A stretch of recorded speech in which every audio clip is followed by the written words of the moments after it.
Hello, everyone, and welcome to Molehill Mountain, episode 249.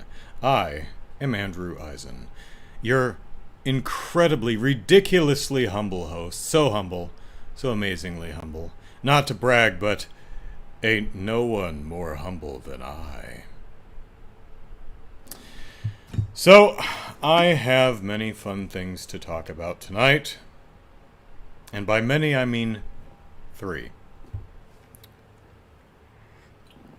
First, we must talk about the wall socket behind my desk.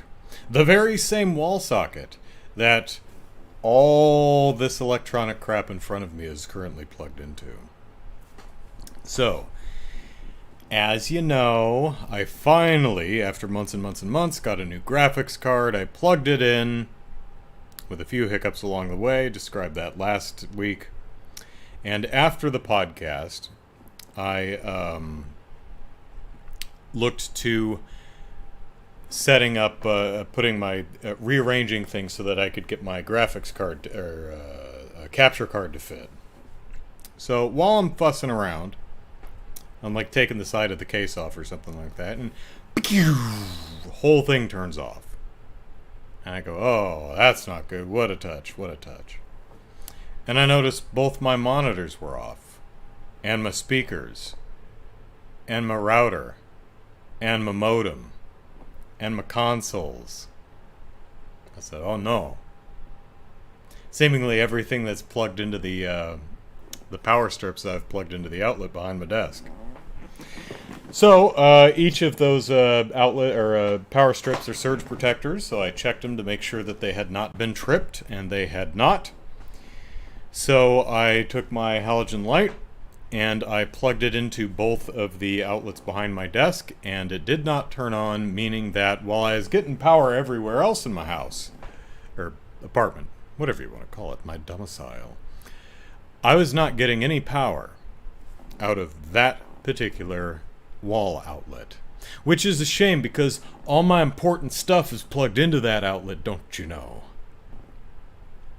But luckily that the outlet decided to break after I finished last week's podcast, so hooray for that. Of course, it being Saturday night, that meant I probably was not going to get an electrician here until Monday at the earliest. Which is a shame, because I need my internet for work. Because I work for, like many of us, I'm sure, I work from home. Not a huge deal, an inconvenience, but I did have to move my router and my modem to another wall outlet.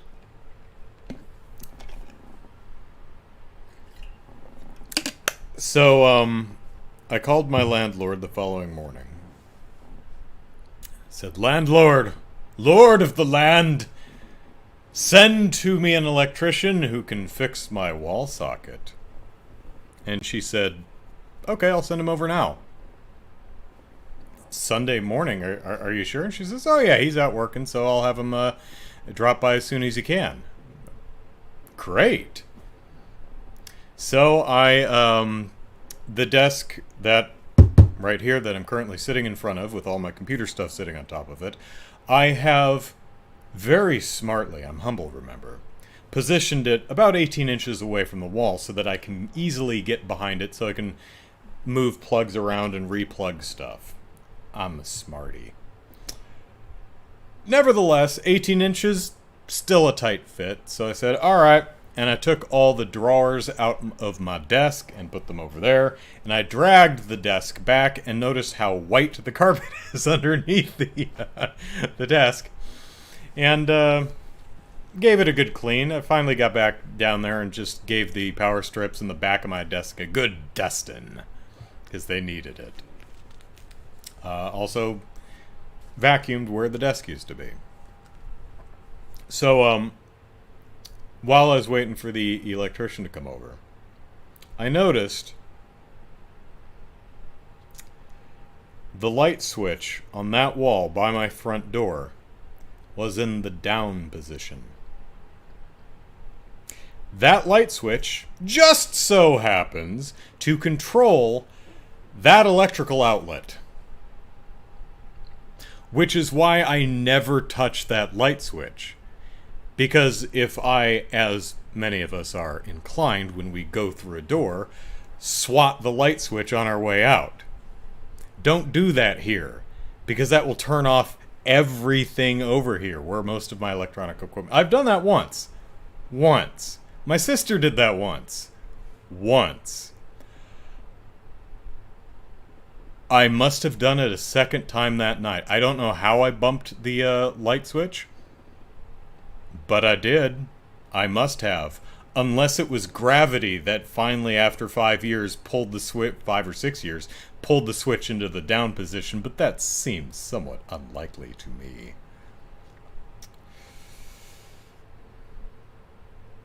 So I called the landlord back. And I said, I'm an idiot. Very humble, but an idiot. I somehow bumped the light switch that controls this one electrical outlet. There's only one light switch in the entire place that controls an electrical outlet, and it's that one by the door, and it controls specifically that electrical outlet behind my desk. I wish it wouldn't, but it does. So I said to my landlord, Landlord, Lord of the land, please cancel the electrician, because I don't need him to come by, because I just turned the light switch on and now everything works, so all good. And she says, okay, I'll call him. Shoot. Never mind, he's here. So I hung up with the landlord, Lord of all land, opened the door, and there was the electrician. I said, yeah, ain't no one more humble than I, but I'm still stupid.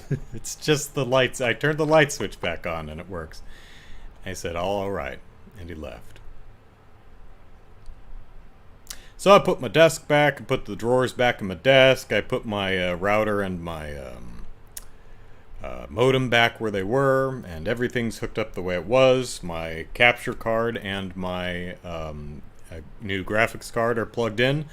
Although, because that beefy graphics card takes up so much damn space, my capture card is now hanging off the back of my tower, but oh well. Also, because you can't just buy a graphics card, I had to buy it in a bundle, so I had to buy it with a bundle of 16 gigs more memory. Those arrived on Tuesday, so now I have 16 more gigs of memory in my computer. So I have a 3060 Ti with 32 gigs of memory, which is really more than I need. More than I wanted to pay for. On the bright side, my computer is now using less power because the modern graphics card isn't running its fan at full blast at all hours now. So that may save me a little money in the end, so that's good. In conclusion, I'm an idiot. Humble. Very, very humble. But an idiot. And I thought you should know. But, after many, many months, about 8 solid months, I finally have my computer all done and hooked up and set up the way I like it. I'm still going to try and get a new webcam for by the charity event in November. And there's some other things I want to do, but for the most part, I think we're doing okay. This thing plays games like Trails in the Sky.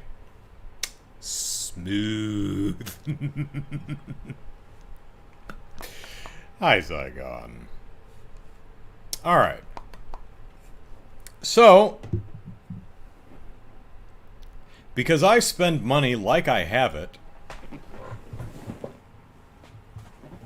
I purchased the Great Ace Attorney Chronicles for the Switch, which is the 2 Great Ace Attorney games that never released here, all on one cartridge, for $40. So I was happy to pick it up. I was not happy that my Discover bill this month was a little over $2,000, but my my car insurance payment was due last month, so that's 700 and something. I bought this chair. That's $200. I don't think the graphics. I don't think the graphics card was on that bill. I had a lot of expenses last month. It was an expensive month. Oh well. But I've got the Great Ace Attorney Chronicles, and I've been playing it this week because, I mean, I'm already playing Yakuza Like a Dragon, Horizon Zero Dawn, Trails in the Skies SC, Xenoblade Chronicles Definitive Edition, Astral Chain. Am I missing anything? I think I'm missing one. Yeah, well, that's enough. What's one more, right? So, the Great Ace Attorney Chronicles is Phoenix Wright less Phoenix Wright. It's Phoenix Wright. It just doesn't star Phoenix Wright. Takes place in Great Britain at the turn of the century, 20th century, starring, I guess, Phoenix Wright's ancestor, because he has the same name.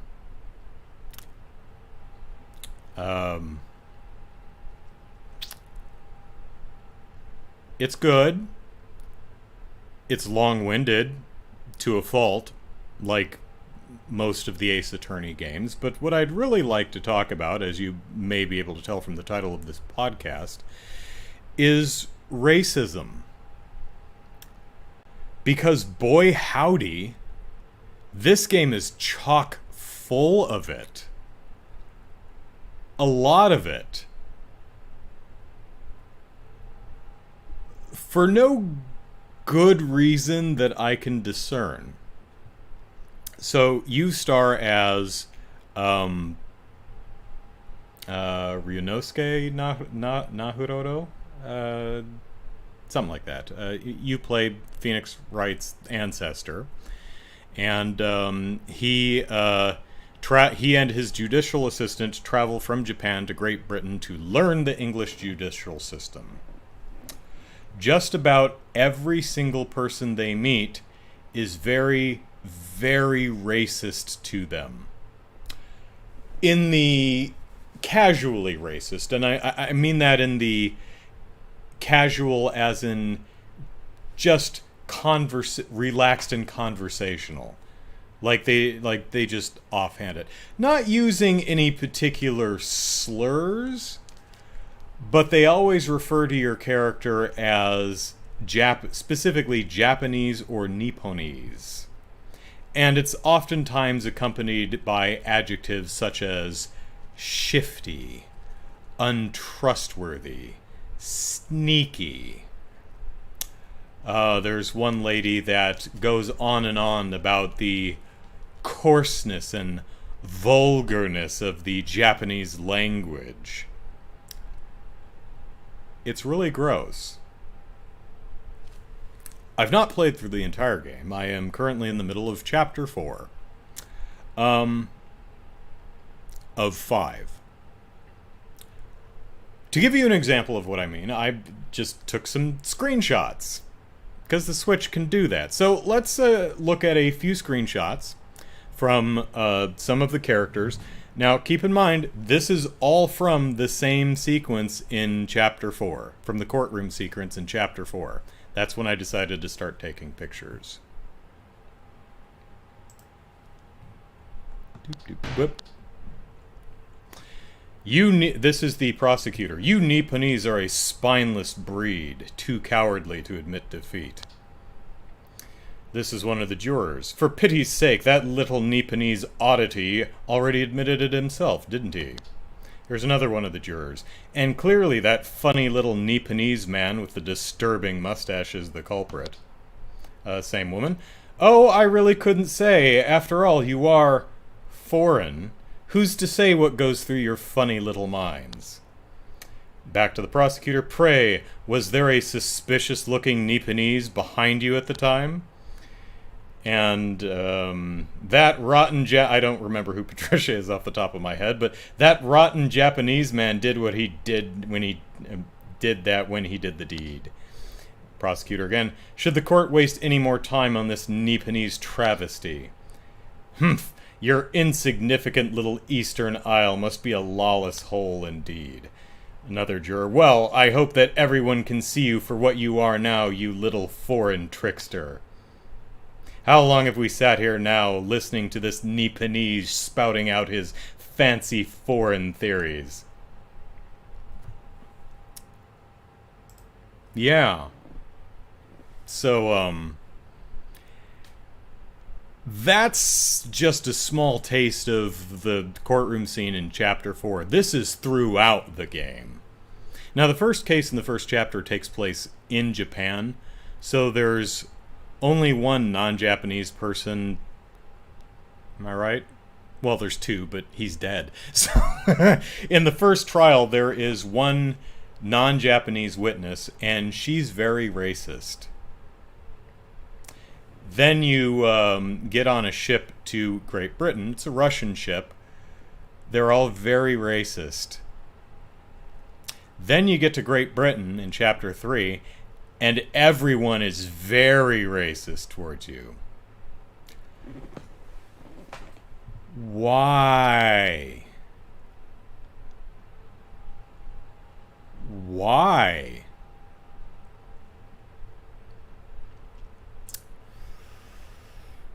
One might say, well, it was the turn of the century. That is a, albeit sanitized way of that the Japanese probably would have been treated in Great Britain at the time. And that may be true. Well, it's realistic. Okay, sure. But so what? And I say that because nothing else in the game is realistic. The legal practice in either Japan or Great Britain, not realistic. Policing in Japan or Great Britain, not realistic. The characters themselves, not realistic. So why did anyone feel we needed realistic racism? I don't know. I find it off-putting and gross and wholly unnecessary. Now, I have not completed the game yet. I still have the rest of Chapter 4 and Chapter 5 to go. So it's entirely possible that the narrative will wrap up in a way that requires all this casual racism. That's possible. I don't find it particularly likely, but that is possible, and if so, I'll tell you next week. Now, I do want to take a moment here to point out that I'm not saying the game is racist, nor am I saying that Capcom or any of the developers of this game are racist. Not saying that at all. I'm saying the game has racism in it. And I don't know why, because from my perspective, the perspective of one who's played through only 70% of the game so far, there's no reason for it. The racism in the game so far has no impact on the plot or character development. You might think, well, I mean, these are some of the, fish out of water thing. These are some of the challenges that our hero must overcome in his new place. Sure. But the racism is unnecessary because he already has plenty of challenges.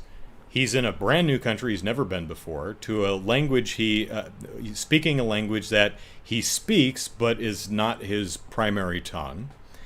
And he's thrown into the deep end very, very quickly. It's one of those, he wasn't even supposed to be there. He's not even technically a lawyer. He didn't go to law school. There are plenty of slights and digs and insults and down the nose diminishing things people could say to young Naruhodo, aside from being racist. They could say things like, well, you just got here yesterday, so you don't know how things work yet. They could say, you're not even a lawyer, dude. You didn't go to law school, so you don't know jack. There are lots of things that are already in the game. The racism? Superfluous.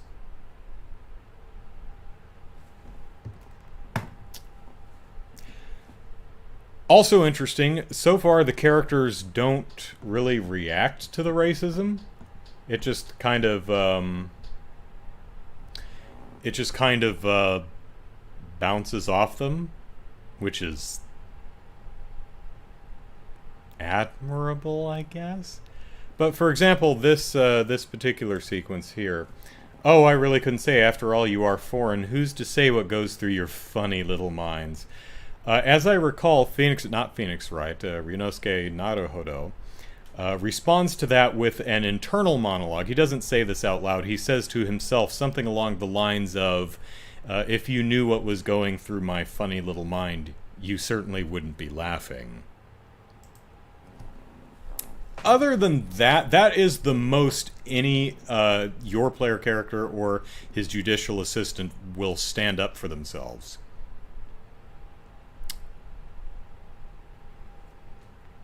So this is a game that was made in Japan by Japanese developers. It's published by Capcom. So I'm genuinely curious as to, unless this was all added in localization, which I doubt, but perhaps. I have to wonder, what's going on, folks? I mean, it's possible that the creatives just wanted to make all the Great Britaners look racist and crappy. Some historical animus here? Perhaps. Some current animus here?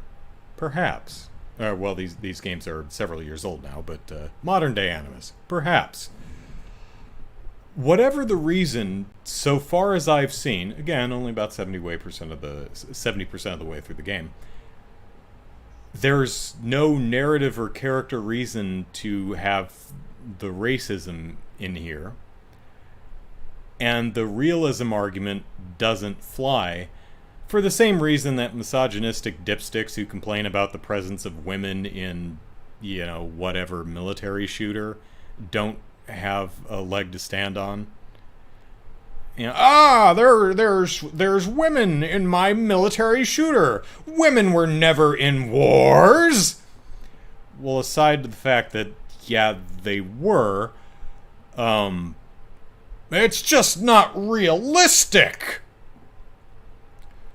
So you're okay with your character holding 6 to 8 guns at the same time, running about 35 miles an hour with 160 pounds of equipment strapped to their back, being able to take several bullets and then hide behind chest-high walls for 3 seconds to heal themselves.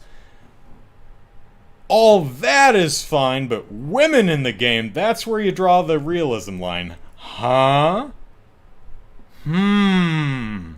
Something tells me it's not the realism that you have a problem with, you misogynistic shitheads. So, yeah, well, people were racist back then. Back then. That argument, if anyone were to make it, wouldn't fly with me. Because again, nothing in this game is realistic. So I don't see why the racism would need to be. And again, as I've said, from what I've played, the racism serves no narrative or character purpose, so I don't know why it's there. It's gross, it's off-putting, and I could do without it. Other than that, do you like Phoenix Wright games? You'll like this too. Granted, it's pretty long-winded in the way that Phoenix Wright games often can be. Like, people keep talking into, like, you know what the answer is, you know where this is going, but you have to wait through a lot of dialogue before you get to the chance to present the piece of evidence that you already figured out is the key to turning the case around. That's still an issue. But yeah, otherwise, I'm enjoying the game. So well worth the $40 I paid for it. But I could do without the racism. Moving on. My friends, I have done it. Actually, before I tell you this, I'm just going to turn off my switch here. Sleep! Alright. As I was saying, my friends! My podcast listeners who listen to podcasts, particularly this podcast, to which you are now listening. I, Andrew Eisen, have finally done it. What have I done? You podcast listeners ask. I will tell you. I have found it. The worst YouTube video. That's not some angry, bigoted asshole spewing harmful disinformation. You know, aside from that, which litters YouTube, I have found the worst YouTube video. I found it. We can all stop looking. This is the worst one. And I'm happy to not share a link with you because I wouldn't do that to you. Not to you. I care. But I'll tell you all about it. Oh, yeah. Oh, Zygon, yes, the worst YouTube video. It's about a 20-minute YouTube video. It took me about an hour to watch it because I kept having to pause the video so that I could stand up and pace back and forth, ranting to myself about how the video was.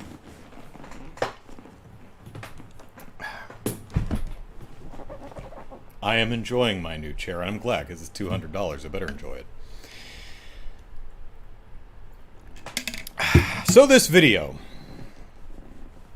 unlike Netflix, had a pretty good thumbnail. Because I saw the thumbnail and accompanying title, and I thought, well, that's interesting. I must see what this is all about. The thumbnail and video title combo showed 3x plus 1. And the title of the video was, "No one can solve this problem." Ooh, math. I'm a math dork. This could be fun. An unsolvable problem. And especially when we're looking at a statement that's very simple, like 3x plus 1. No one can solve this problem. Wow. I wonder what the problem is, because that's a pretty simple statement. I mean, I can solve what for x? I mean, that's not an equation. I mean, if it's equal to 0, then x is, negative a third. But it wasn't equal to anything. It was just a statement, 3x plus 1. I'm like, well, this is interesting. So I watched the video. After a minute,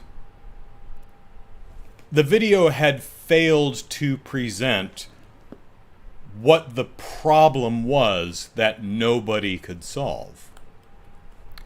after 2 minutes, the video had still failed to articulate what the problem was that nobody could solve. But by minute 3, the video had failed to articulate what the goddamn problem is that no one can solve!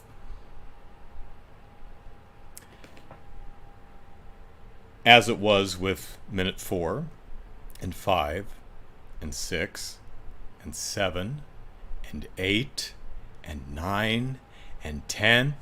It went on for a while, and this took me a while to get through because I kept having to pause the video to yell angrily at a pre-recorded video.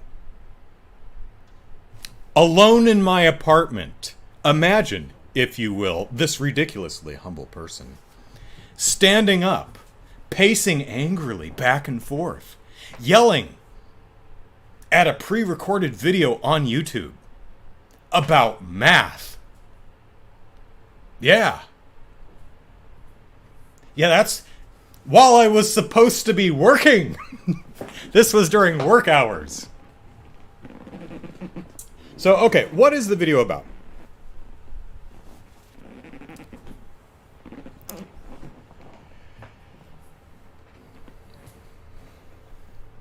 If you take a number, a positive integer, any positive whole number, 1, 7, 453, any positive whole number, and you apply 2 rules to this number. Rule number 1, if the number is even, you divide it by 2. If the number is odd, you 3x plus 1 it. You multiply it by 3 and you add 1. So, if you have 1, let's just make this really simple. If you have 1, that is an odd number. So you would 3x plus 1 it. 1 times 3 is 3 plus 1 is 4. So now you have 4. That is an even number. So you divide it by 2. You get 2. That is also an even number. So you divide it by 2. You get 1, which is an odd number. So you multiply by 3 and add 1. So you get back up to 4.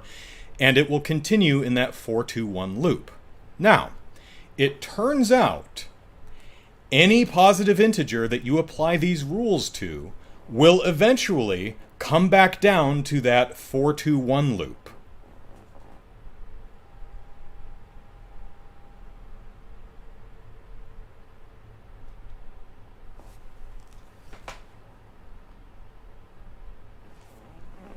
What's that? What's that you're thinking? So what? Oh, something else? What's the problem that anyone's trying to solve? Yeah! Exactly! I mean, that's pretty cool. It's interesting. But I spent a long time yelling at the video, trying to figure out, so what? What is the problem you're trying to solve? Yes, if you take a number and arbitrarily apply consistent rules to the number, neat things may happen. So what? How is this useful? And the show spent minutes upon minutes. It kept going saying, well, if you plot all the results on this graph, you get this really neat graph. That is neat. And if you organize the results like this, you get something cool too. That is cool. But you could also organize the results in a little bubble chart like this. Nifty. Or you could plot them out in a 3D program and have this weird kaleidoscopic tree-looking thing. That's pretty neat. So what? What's the problem? What are you trying to solve?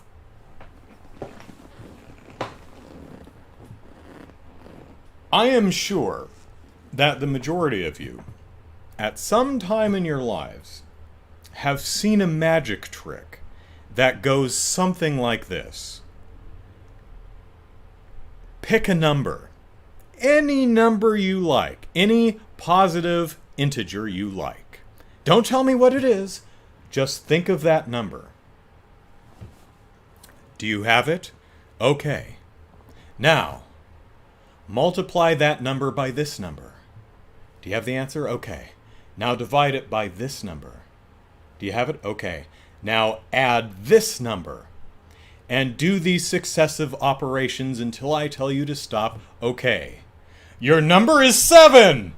Holy shit! Yeah, turns out any number that you perform this series of operands on will end up with 7 or something. Similarly, any positive integer that you apply these two completely arbitrary rules, if it's odd, multiply it by 3 and add 1. If it's even, divide it by 2. Why? No reason. We just made that up. We just found out that if you apply these two arbitrary rules to this set of numbers, it does this thing.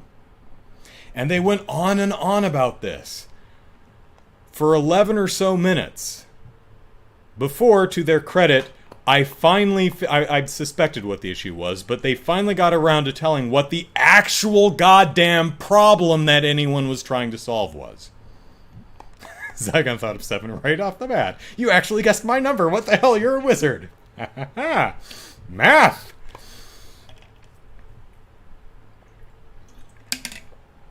So what's the problem? Well,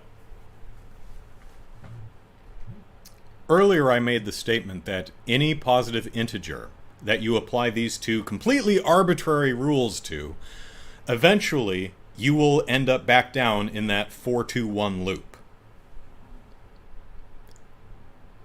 Is that true for every single number up to infinity?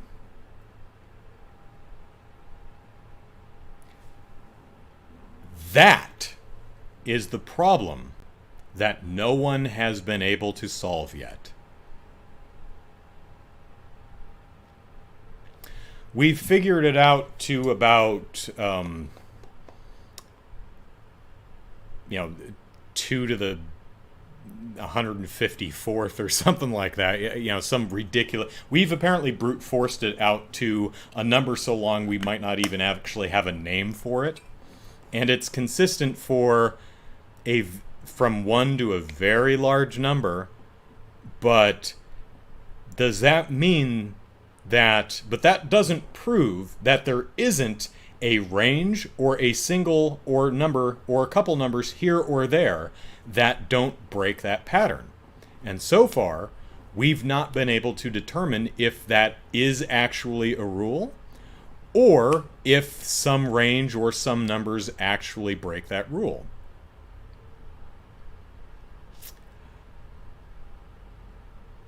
Again, so what? I mean, is it just kind of like neat, or like, who cares? I mean, from a math thing, it's just one of those fun things that's fun to tinker with, and I'm a math dork, so I like that kind of stuff. But look, fellers, it was a well-produced video, well edited. Your visuals were nice. The script was well written, but for lamb chops' sake, if the title of your video is "No one can figure out this problem," you should lead with what the problem is. Because very humble people like me will end up ranting and pacing and cursing at your video for 10 or 12 minutes. And Zygon says, that's a stupid problem. Why do I care? I don't, other than it's just neat, and it is, I don't know. For example, if we were to prove that every positive integer up to infinity follows this rule, then what? Let's say that we prove it. We prove that, yes, it's every single number. Every positive integer. Every single one. Now what? Great! It's constant for every number. Now we can... Anything? Anything at all? On the flip side, if we could find a number that didn't resolve to the 4-2-1 loop, then we could... What? We could what? I mean, again, it's neat. The myriad ways you can visualize this problem and its results and plot the paths of every positive integer and display those results. I am a dork, so I find that genuinely fascinating. But if you're going to present the entire thing as a no one can solve this problem, for Pete's sake, poor Pete! Won't someone think of Pete and tell us what the goddamn problem is? Worst video on YouTube! Dislike! But I mean, at least they weren't, racist, and, trying to deny minority rights or, advocate for genocide. So you cleared that bar. But poor Pete. Poor Pete. If your thesis is no one can solve the problem, you need to lead with what the problem is. Like, at least within the first minute. Or maybe it's just me.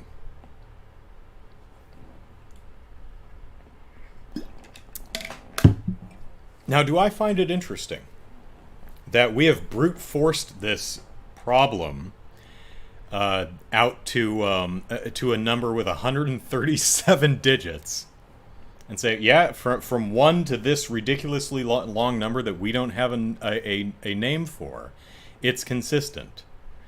So, could we rightfully assume that it will keep working?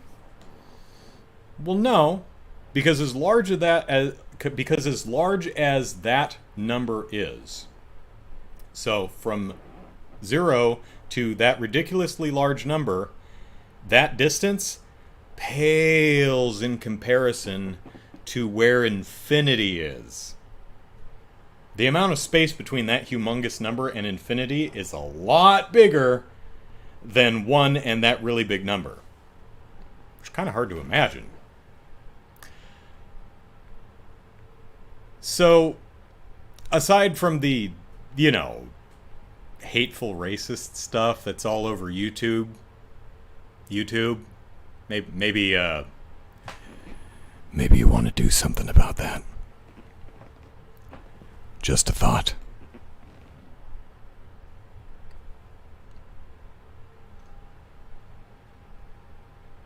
I control my own spaces. This here is my space. My space. You see this couch here? This is my couch. You know what I would do if there were a racist on my couch? I would pitch his ass out the front door and not let him back in. Because this is my space.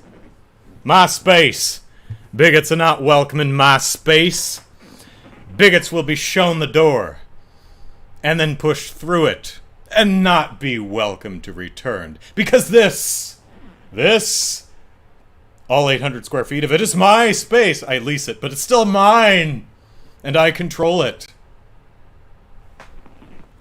You could do the same, YouTube. It's your space. You don't have to platform bigots. You don't have to at all. But you do. You do, YouTube. Because you choose to.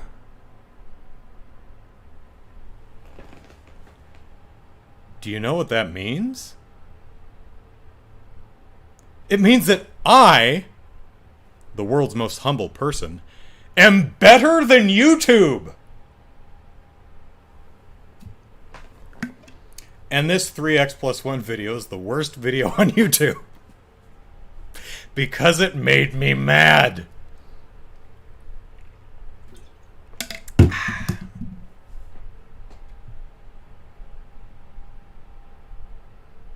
Chicago, hello. Who's my favorite bigot on the platform? I don't have a favorite.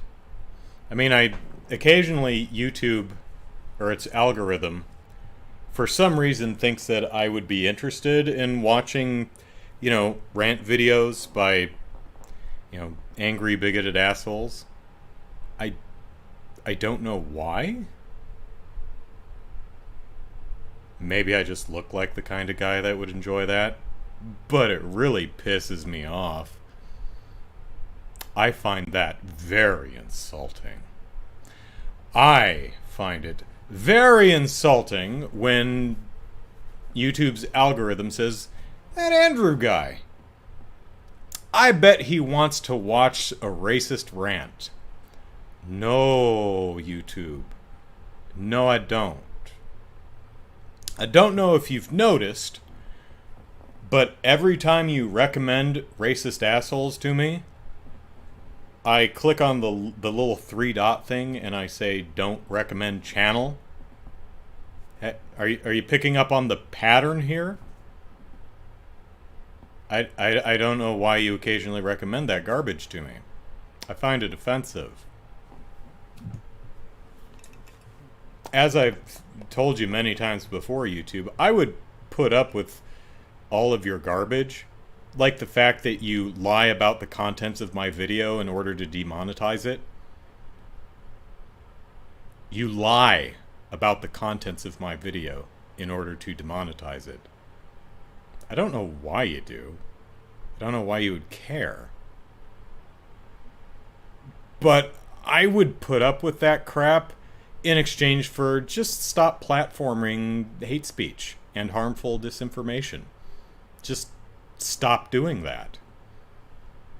I've told YouTube many times, and YouTube listens to the most humble person on earth. But so far YouTube has said, nah. You see, those bigoted asswipes, they get a lot of clicks. There's a lot of... We can sell a lot of ads. We make money off of them.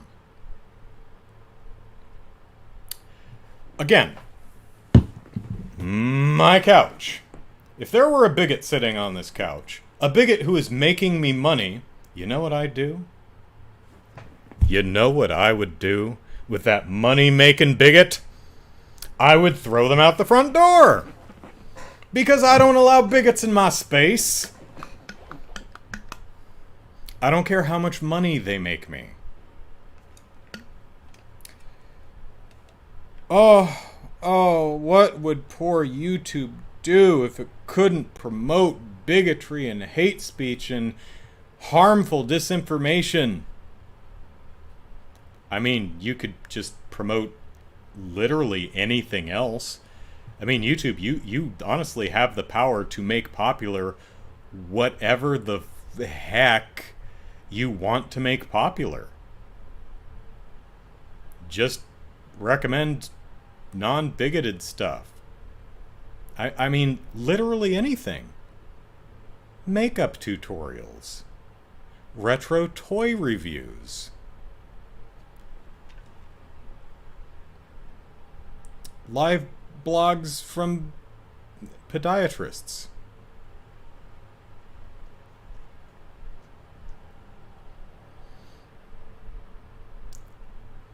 Funny cat videos. entire channels dedicated to watching Jell-O solidify in the refrigerator. Cherry Jell-O, grape Jell-O, lime Jell-O, Jell-O with fruit in it. That could be the next big thing.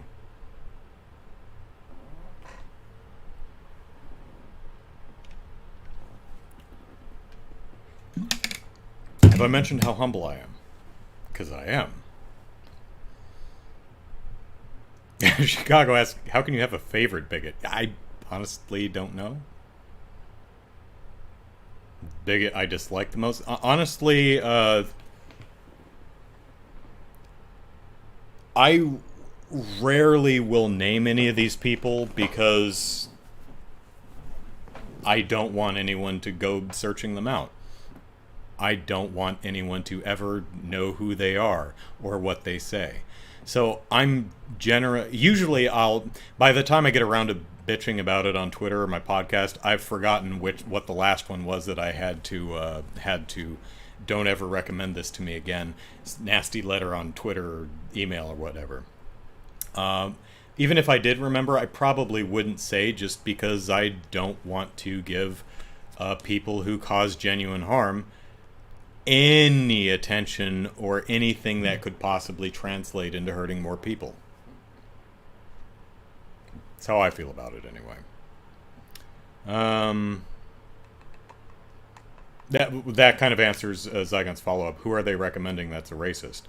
I'm not going to say, but if you can think of an angry, hateful, bigoted asswipe whose speech causes tangible harm, they've probably been recommended to me at one point or another, and I've blocked their entire channel. So, Zygon says, be right back, creating Jell-O channel. There you go. Jared, there's too much of a fine line to start removing space on that an entity deems to not be socially appropriate. I don't think so. So like Jim Sterling? No. I mean, at least not so far as I know. I mean, if Jim Sterling is a bigot, then okay, but not so far as I'm aware. But granted, not someone I know personally, so. Chicago just wants a Jell-O now, and I don't mean anyone who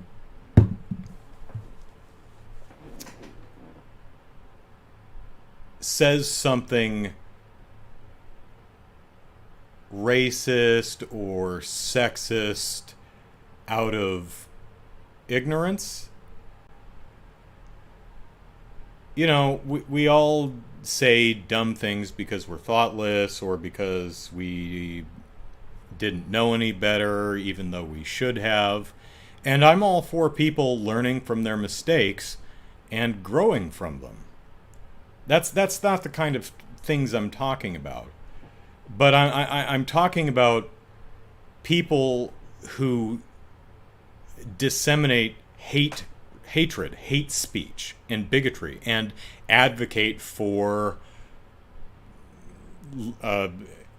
in some cases, literal genocide. You know, people who promote things that are not true.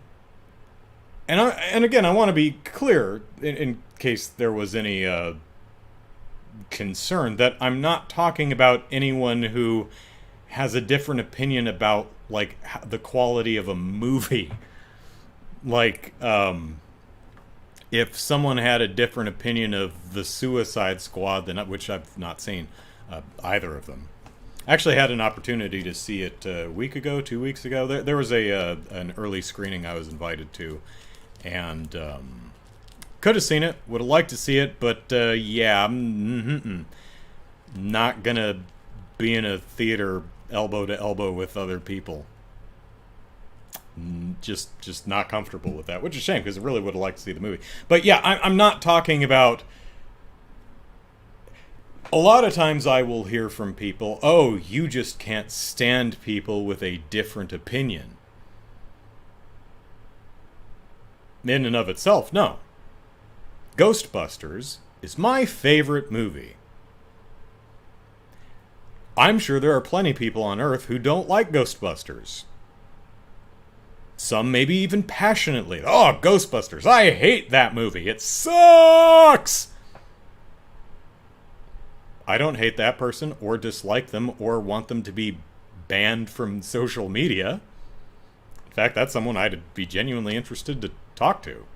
It's like, you don't like Ghostbusters? Really? Dude, let's talk about that. Because I'm probably not going to come away from this conversation not liking the movie myself, but I may come away from the conversation with a new perspective on the film, a new lens through which to view the film that I've never looked through before. I love that kind of stuff. But people say, oh, you just don't like people, you just can't tolerate other people's opinions. It depends on the opinion. You know? If, I think Ghostbusters is a bad, unfunny movie, that's an opinion I disagree with. But I have no problem with anyone who might make such an opinion. Unless they hadn't seen the movie, in which case I'd find that person rather silly, but still wouldn't insist they be banned from social media. However, if someone held the opinion that we should, say, gas all the Jews, there's a person whose opinion I'm not going to tolerate. So, it depends on the opinion. You know, if it's subjective appraisal of media's quality, sure, fine, whatever. If it's this specific group of people shouldn't have rights, like queer people should not be able to get married, anyone with that opinion can fuck off. Right out my front door. They may have been welcome on my couch. They may have made me a lot of money. But if they reveal themselves to be virulent bigots, out the door they go, because gosh darn it, I control this space. And bigots, not welcome here. So I hope that's clear in what I mean by, you know, some opinions are not okay, and some views are not okay. People saying things that are wrong, well, I mean, it depends on what they're saying and what the effects of the wrong thing they're saying are. There are a lot of people disseminating information that gets people killed. You know? For example, as a recent topical example, COVID is not a real thing. You shouldn't get vaccinated. You shouldn't wear a mask or social distance. It's all a hoax. It's all phony. No one's actually dead. Anyone in my space making such claims would immediately be thrown out. I would expect the same from every other manager of their own space. And that includes YouTube. Because some people with... Now, this space is only 800 square feet. It's not particularly big. I don't have what you would call a very large platform. But there are other people with very large platforms, with a lot of people who listen to them and take their advice, and in doing so, hurt themselves and others, sometimes to death. That's not good, in my ever so humble opinion. Ever so humble. So, I think YouTube and other platform holders, Facebook, Twitter, all of them, should do what I do and kick such people out the front door to help lessen the harm that they are perpetrating on the rest of us. That's how I feel, in my ever so humble way.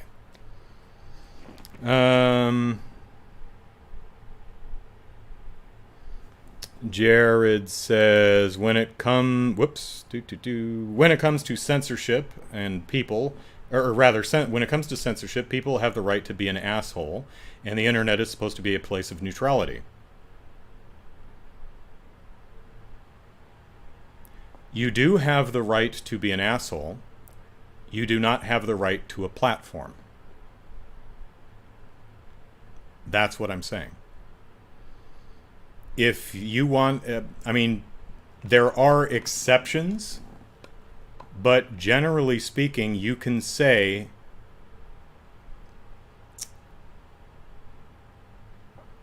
you could have a YouTube channel where you utter nothing but racial epithets.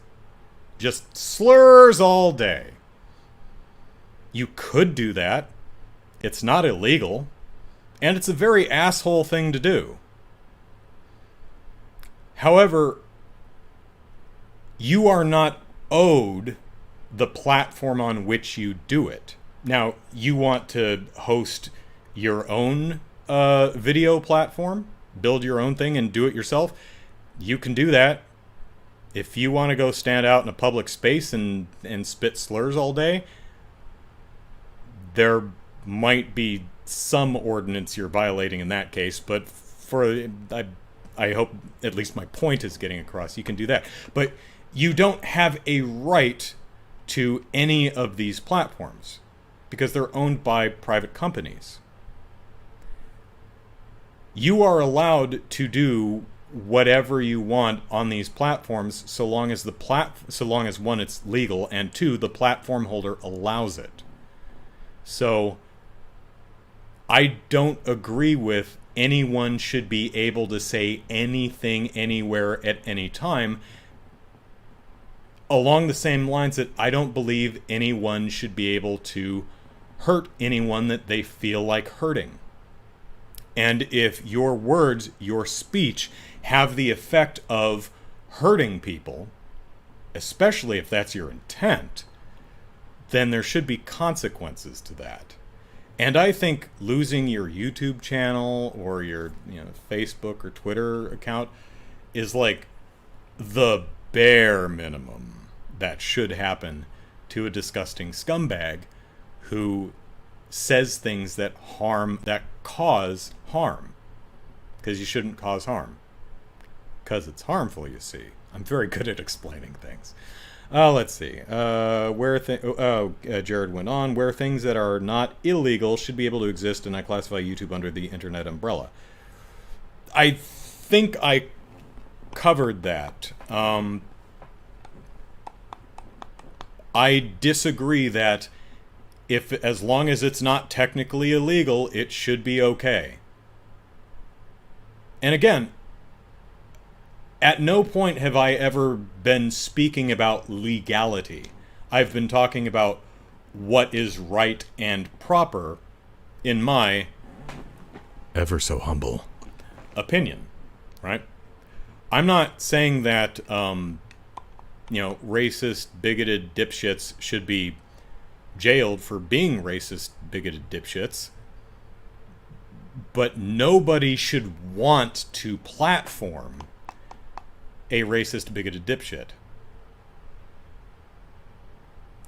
If you're a racist, bigoted dipshit, which you have every right to be, don't know why you'd want to be one, but you do have the right to be that. Ideally, you'd not be welcome anywhere. I mean, you can still participate in commerce, for example. You can still go to the grocery store and buy food right up until you start harassing the other companies, and then you get your ass thrown out the front door. eventually getting, banned, not legally, but privately banned from every grocery store, in which case you starve to death. No, you can order groceries online. You can do curbside pickup. You can get groceries delivered at home. You can still participate in the world to an extent, but if you're an asshole and nobody wants you to be around, that's on you. You don't have... How do I want to put this? You have the right to think whatever you want. I can't hear you. You don't have the right to do whatever you want. Some shit's illegal. You have the right to say whatever you want, with a couple exceptions. Legally. There are a few things you legally can't say. You will get in trouble. But you do not have the right to, for example, my ear. I don't have to listen to your shit. No one does. You don't have the right to a platform. And let me be more clear on that. You don't have the right to anyone else's platform. Like my couch. Yes, you can say whatever the hell you want. Again, there are caveats that we've been through this. But not on my couch. Nope. Space I control. And I can be completely arbitrary about that. I could throw you out for dissing Ghostbusters. That would be dumb, but I could do it because space I control. And I am wary of any platform, which sadly is all of them, at least all of the the major publicly traded ones, Twitter, YouTube, Facebook, that are okay with hate speech and harmful disinformation on their platforms. I wouldn't be, but I don't run those platforms. I'm just the most humble person ever. Let's see. Chicago, I love idiots proclaiming the COVID vaccines have magnets in them. What? What? There's a magnet in the vaccine? Then they put a key to their skin and let it stick as proof.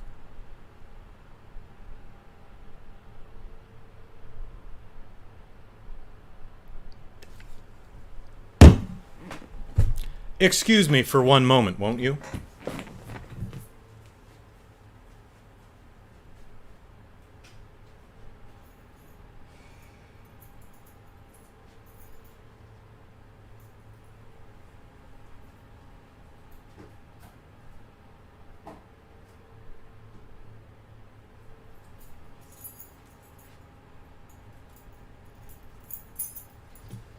I'm back. Did you miss me? I was gone so long. Alright. Let's do a little... I had not heard that, but that's phenomenally stupid, so, I believe it. Let's do an experiment.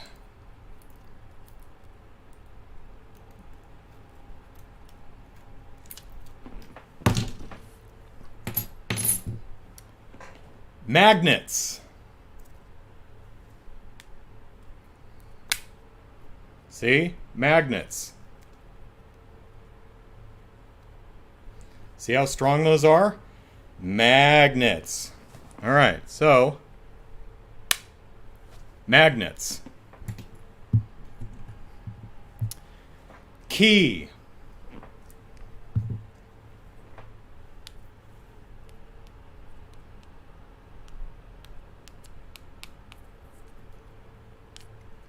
Let's try the other side.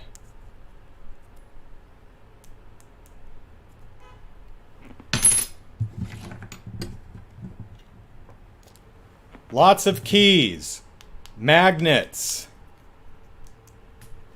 House keys aren't fucking magnetized.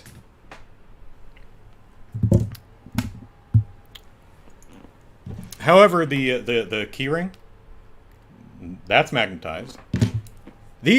So when you do this, It's not because you're a magnet, you dumb assholes, and I'm not talking specifically to you, Zygon. It's because it's hot and I'm sweating.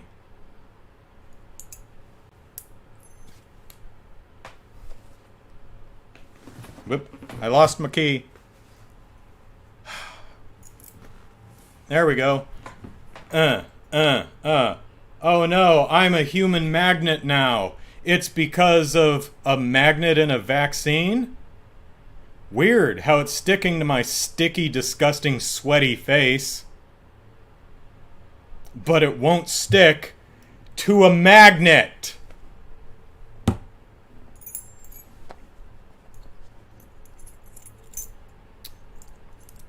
So, I would propose that anyone who makes that claim is not just misinformed. Anyone who repeats the claim is a misinformed idiot, possibly. But anyone who's actually making the claim is a liar. They're lying. Because that's stupid. And very, very, very easily provably not true. So, bullshit like that? Oh shit, I don't want to be a magnet. I'd rather get sick and die than be a magnet? Sure. That causes harm. So, yeah, anyone pulling that shit on my couch, out the front door. God, I'm so humble. Humble.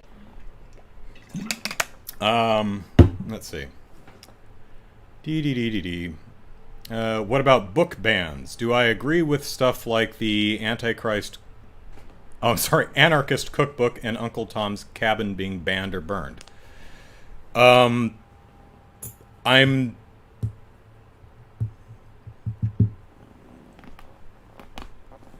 generally no.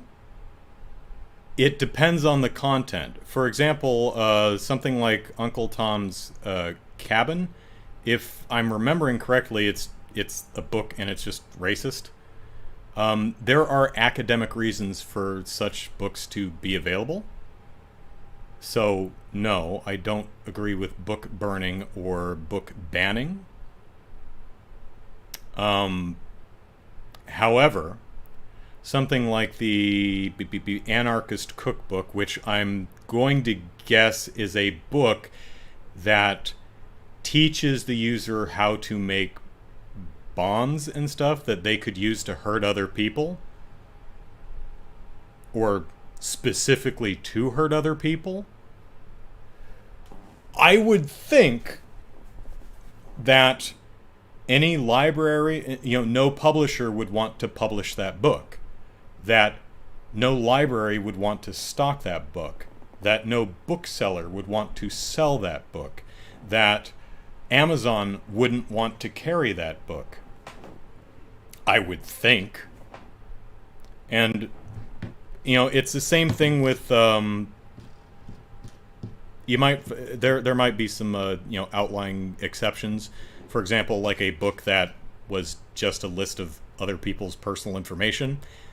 Yeah, that should probably be destroyed. Like if someone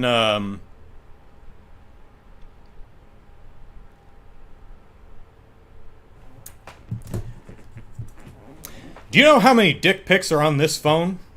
Do you know how many times I've taken a picture of my own dick on this phone? It's at least 0. Now, what if someone published a coffee table book of all of the dick pics on this phone? It might be a short book. It might be a long book. Are you picking up the subtle innuendo here? Whatever the girth of such a book would be, I would argue that the person who stole my dick pics and published them in a book had no right to do so. And so I think in that extenuating circumstance, I would be in the right to call for every copy of that coffee table book, no matter how fun it may be to thumb through, to be burned. Because I don't need half the planet to go blind. But generally speaking, no. I don't agree with lighting books on fire. Much in the same way that horrible, hateful bigots who spread hatred and harmful disinformation on YouTube, I don't think we should light them on fire either. I might not be very upset if they found themselves on fire, but I don't think they should be lit on fire.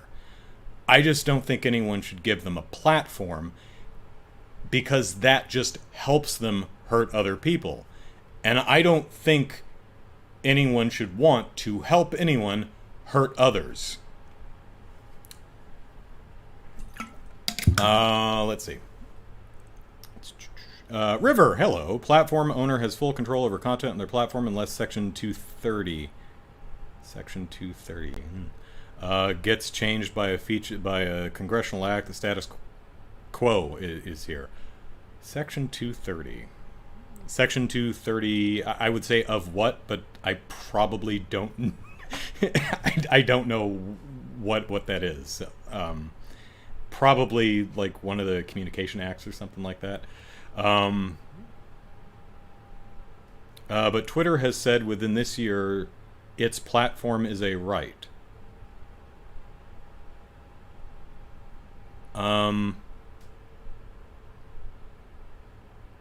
Nope. It would be... I don't recall it saying that, and I'd need to see the context, but no, it's not. We know this because there are terms of service. Well, I mean, it's... To an extent, everyone has a right to the Twitter platform so far as they abide by the rules of said platform. From that perspective, yeah. Yes, everyone, no matter how shitty a person they are, has a right to open a Twitter account and say things on Twitter so long as they abide by Twitter's rules and the law itself, right? So you break the law, it doesn't matter whether you're on a private platform or not, you've broken the law, you face the consequences, ideally. But Twitter can kick you off for things that are not illegal. And if I were running Twitter, I'd kick all bigots off the platform. 'Cause fuck them. Don't need them. They add no value. In fact, they make the place worse. Again, not lighting them on fire, but if you're going to be a bigot, you don't get to do it on my couch. Alright, let's see. Whoop. Let me, that was one person in Florida? The key magnet thing. It's always Florida. God damn it, Florida. Is it always Florida, or are we burying the stupid people from other states? I had to rewatch that video several times and wonder about the stupidity of the person. I guess we're talking... I'm back in the chat a little bit. I guess we're talking about the magnet thing. Firelight says, oh my god, I love that you went to go get magnets. I'm sorry, but that one was just so stupid and so immediately, easily disprovable that I kind of had to do it. And again, if your car keys are sticking to your face, it means you're a sweaty, disgusting mess, and you should wash yourself.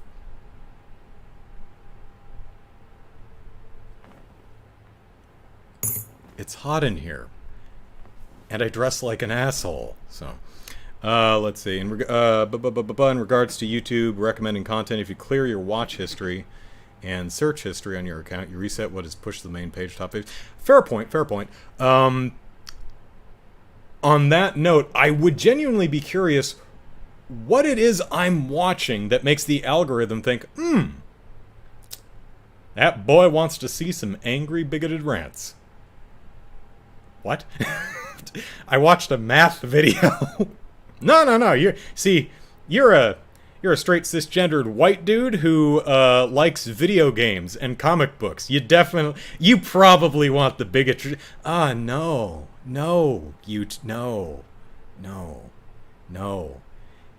Even if I were interested in that, you shouldn't recommend that shit.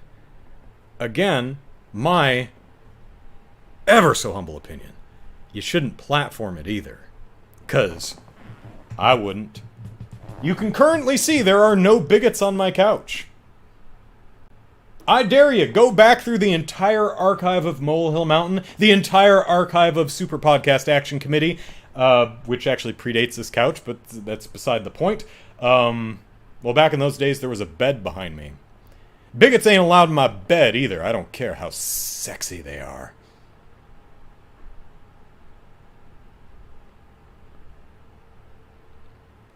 I propose there is no such thing as a sexy bigot. Because bigotry is super unsexy. Let's see. I'll I'll put video on Twitter and tag you in it so you can see the... Don't. It'll... River says, got by, good night, cat wants attention. Pay attention to your kitty. Kitties are good. Cats are better than dogs. It's not to say dogs are bad. They're not. Cats are better. And as I mentioned in my, the 40 Things I Learned in 40 Years video, both are better than children, so... You like my phone's lock screen? Yeah, that's just what it came with. I'm sure I could change it to something. Like, maybe replace this generic thing with a picture of my dick, of which there are many on this phone, I will have you know. Which, you know, gotta get the selfie stick going, because my arms are only so long. Penis! I hope somebody's listening to this without headphones in a public place. If Section 230 gets changed, that's the end of the free internet. I'm not sure what Section 230 is. So, Section 230 makes it so that if you own a website and someone goes on it and posts something extreme, you are not responsible for that person being shitty. Okay, they're... God, what is that the... It's not DMCA, that's, is it part of the Digital Millennium Copyright Act, or is that something else? Yeah, there is a law that says that, for example, like the telephone company is not responsible for the things people say when they call other people, and so websites are not responsible for what people say in their comments and such. I think there's something about a good faith. Once it's called to your attention, you have to, if it's illegal or violates your own terms of service, once you're aware of it, you do have to make good faith efforts to clean it up. And once it's called to your attention, get rid of it. I think there's something like that. But yeah, there is a section of something that does, because without that portion of whatever act it is, if websites were wholly responsible for every single thing that anyone could ever post or comment, then there would be no comment sections on anything ever because of liability, which may not be a bad thing. But yeah, that is a good thing in general, but it does need some nuance, and I would have to actually read the law again to see what that nuance is. It could go for it could use a revision perhaps, but if we're both talking about the same portion of whatever act we're talking about, then yeah, that is important, generally speaking, to have there. Yes.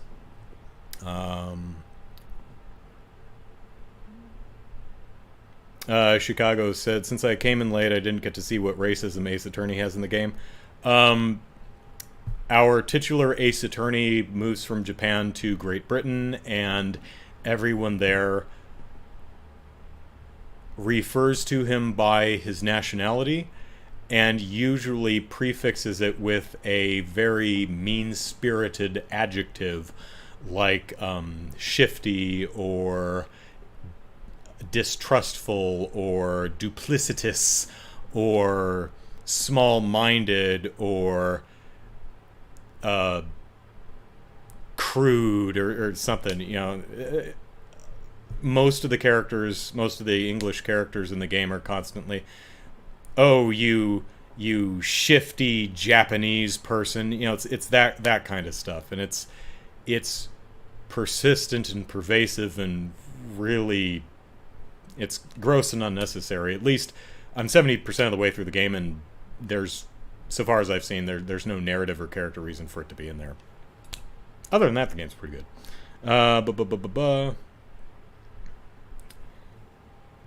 Trump tried to get Section 230 banned?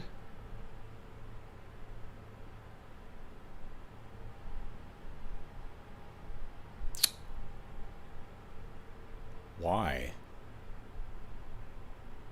I mean, he's phenomenally fucking stupid, so it's possible that he just doesn't understand what it is. And, of course, I'm not terribly familiar with the specifics of that particular section of whatever we're talking about, so...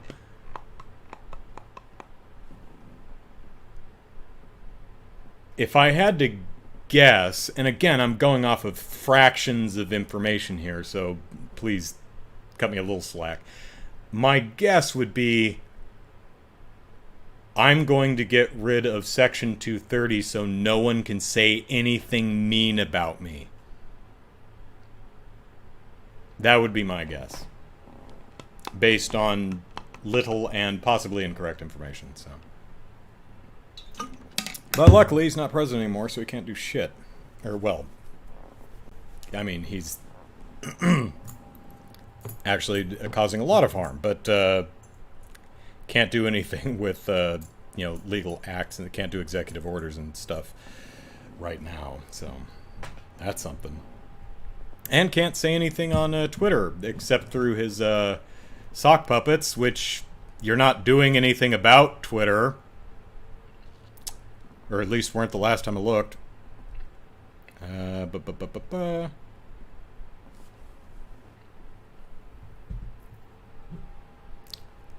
Problem with segregated platforms is that the segregation removes one side of important issues that should be discussed with different views. Again, it depends on what specifically you're talking about. For example, we want... Our end goal is for everyone to have health care. You know, for everyone to be able to get the health care they need to live healthy, happy lives, right? That's something we all want. Now, we all may have different approaches to achieving that goal. You know, this group of people may say, in order to get everyone health care, we should do this, this, and this. This group of people say, no, I think in order to get everyone health care, we should get this, this, and this. In that circumstance, yes, there are multiple sides to this debate or discussion that you shouldn't lock anyone out of, with a couple caveats. For example, if you had a group that was, we should give everyone health care by killing off all the sick people. No, that group can just fuck off. But this whole, but the idea of, where is it? Segregation removes one side of important issues that should be discussed with different views. Transgender people should have rights. Not up for debate.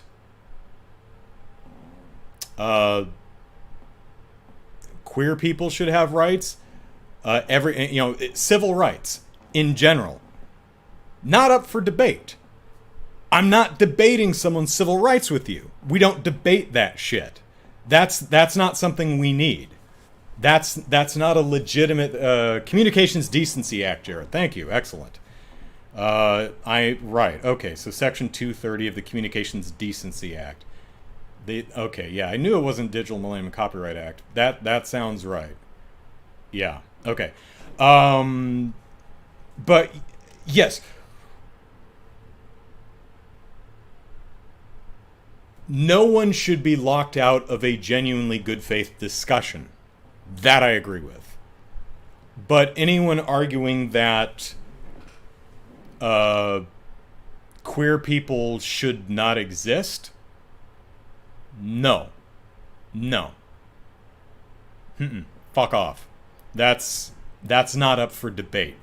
We don't give space to people who want to argue against anyone's humanity. That's a no.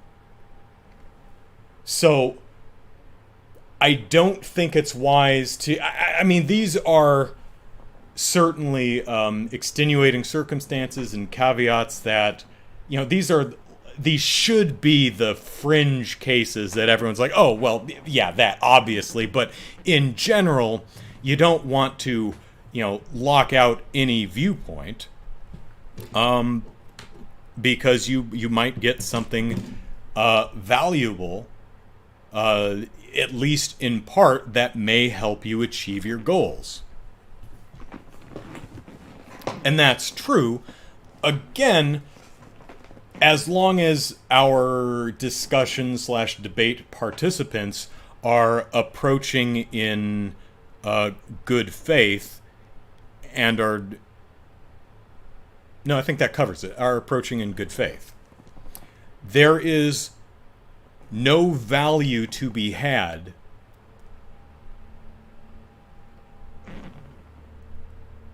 from the perspective of bigotry, hatred, white nationalism, any of that. There's literally no value to those perspectives, so they should never be entertained or platformed. Because they have no value, and they only serve to hurt others, which is their goal. So, they can all stay off my couch and go right out the front door. Again, not lighting any of them on fire. But, yeah, they can all go home. Jared says, the problem with other people's views is that they force their own views on their own views onto you. Well, let me read the rest of your comment. And tell you that you have to agree with their views or you are a bad person and should be canceled. I mean... Well, again, that depends on your view. If your view is...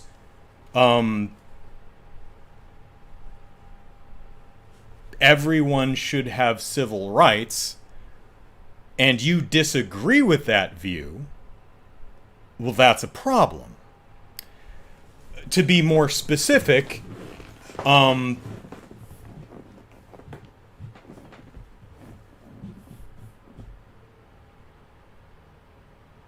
trans rights are human rights. There's a view.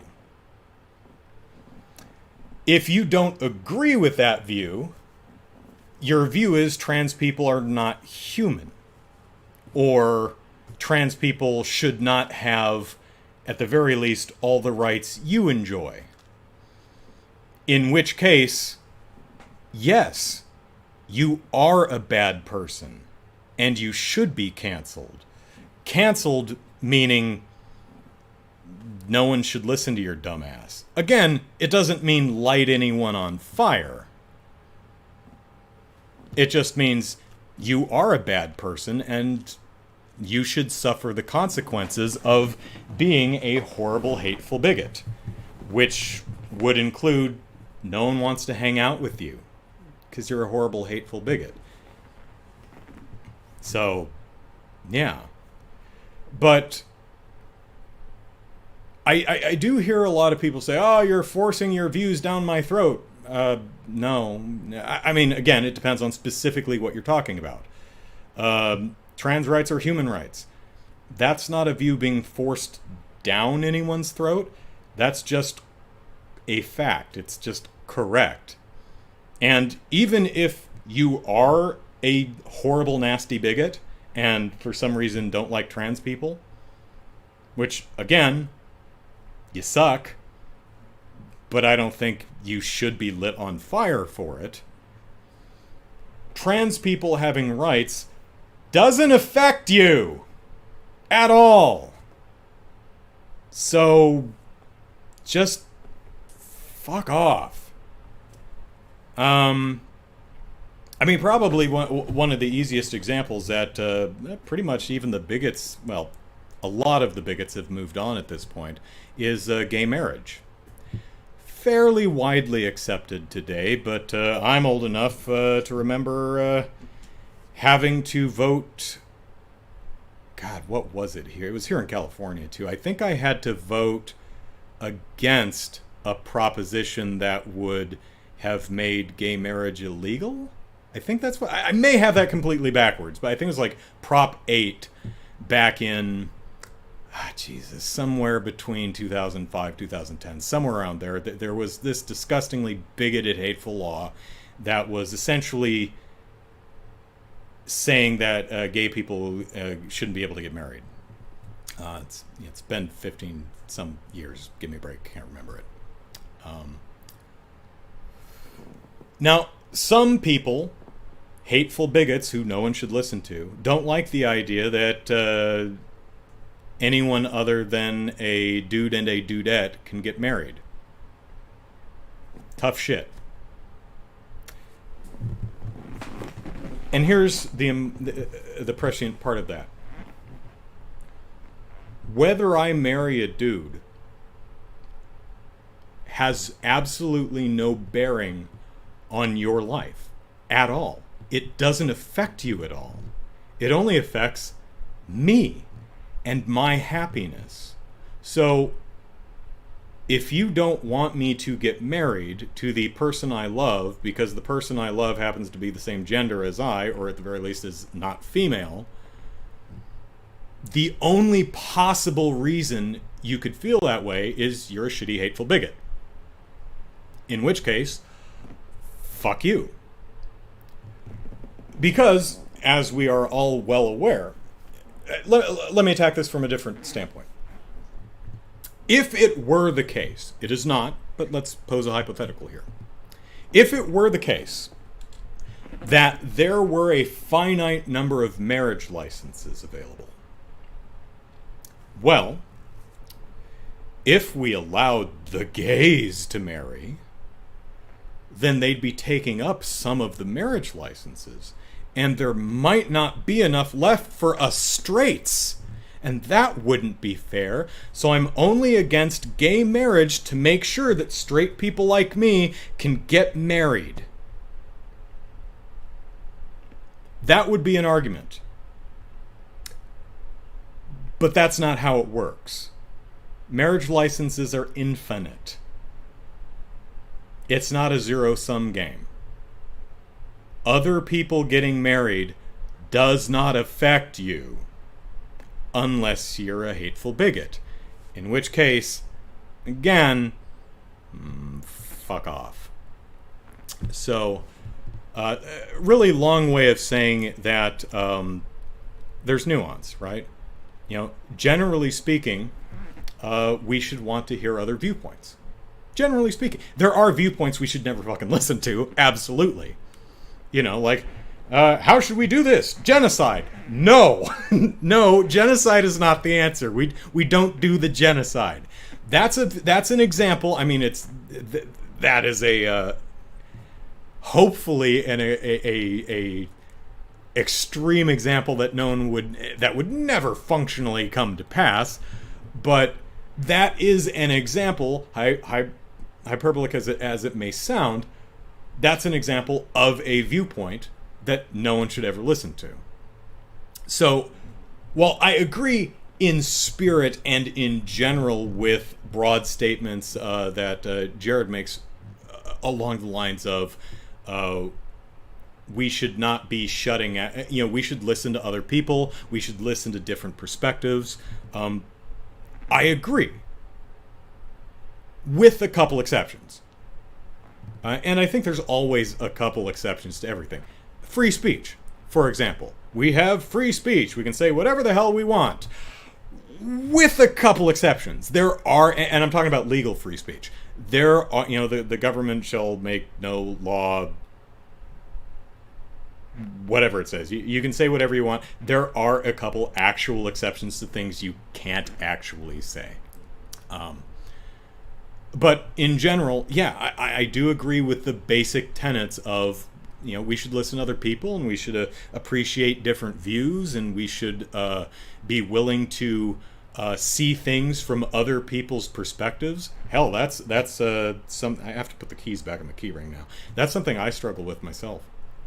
I was talking to a friend of mine this week, in fact, and she was telling me about a friend of hers years back. This would have been like when we were in college, who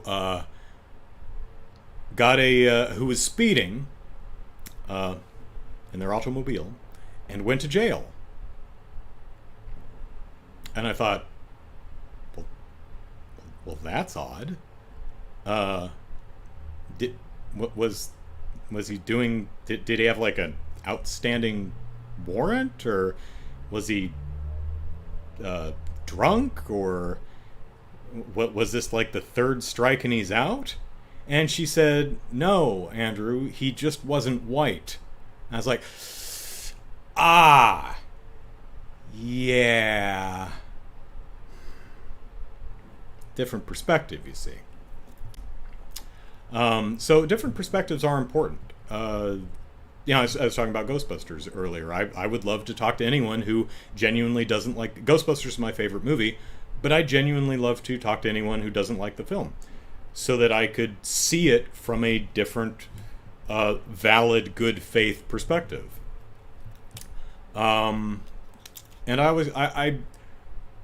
I often fail at this, but I do always try to see things from other points of view and other perspectives. Again, not always successful at it, but I do try, because there's a lot of value in it. I like reading reviews of books, movies, music, video games, all kinds of stuff. And I particularly like reading reviews that from reviewers whose opinions are contrary to my own. For example, I saw... it's that Anne Hathaway movie where she stands in a sandbox and creates a kaiju in South Korea or something. Is it Monstrous? Colossal? Colossus? Something like that, right? My sister and I saw it in the theater when it came out a few years ago. We both hated it. We hated it so much we kind of wanted to leave. We were... My sister and I we're siblings, so we're kind of on the same line. But afterwards we were talking to each other, and we could both feel the other person's desire to not watch the movie anymore and leave. We stuck it out, though. We saw the whole movie. But when we went home, we very gleefully went through many different reviews, almost all of which were really, really positive, and we read them with a lot of fascination, because it helped us learn what other people got out of the movie that we did not. It didn't change our minds about... It didn't make us retroactively enjoy the film or anything. We still didn't like it. But we did find those alternate perspectives, again, valid, good faith perspectives, very valuable and worth listening to. So again, I want to be clear that I am certainly not saying that...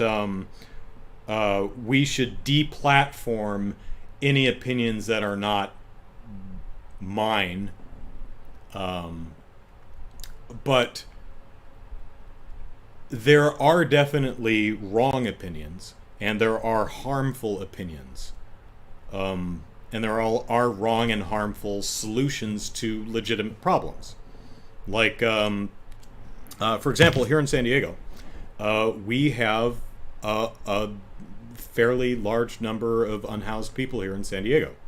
Now, we are doing, my city, the San Diego that I live in, we are doing various things to address that problem. But someone could say, I have a solution to the homeless problem, Andrew. We should kill all of them. Then there won't be homeless people.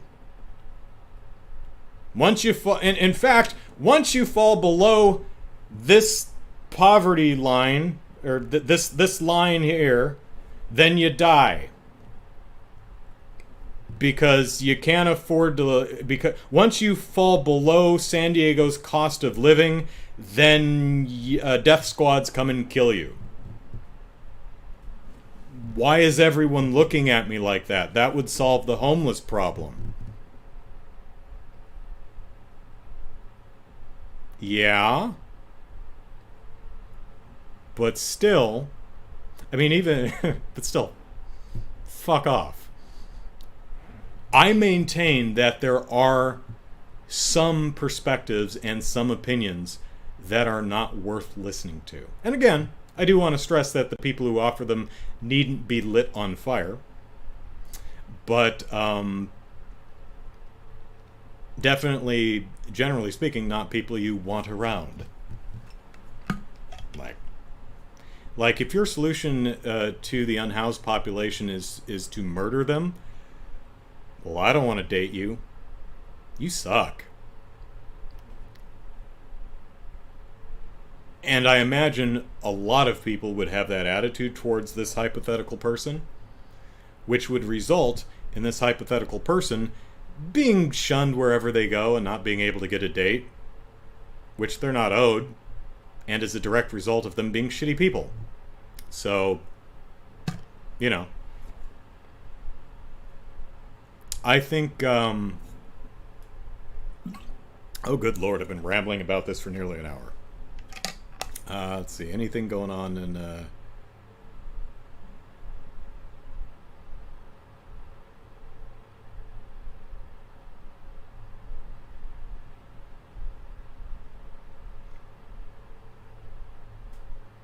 what about forcing churches to host gay marriage despite them denouncing it? No. No one's suggesting that.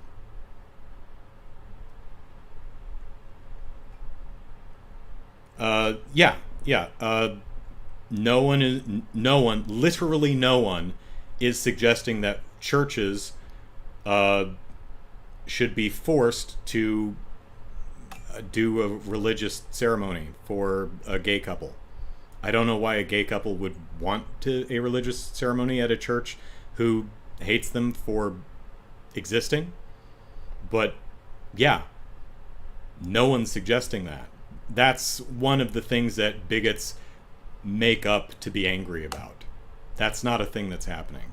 So, yes, that shouldn't be a thing, and it's not going to because no one suggested it. Oh, however, if you own a cake shop, you have to sell cakes to whoever comes in the store, regardless of what their gender is, their skin color, their sexual orientation, their gender identity. Doesn't matter. If you sell cakes, you have to sell cakes to people who come in the door. Now, there are some exceptions. If someone comes in the door covered in dog shit, you don't have to sell them a cake. You can throw them out of your store. If someone comes into your store and starts breaking things, you don't have to sell them a cake. You can throw them out of your store. If someone comes into your store and starts harassing and abusing you and or the other customers, you don't have to sell them a cake. You can throw them out of a store. If a gay person comes into your cake shop and says, I would like to buy that cake, please, you have to sell them a cake. Now,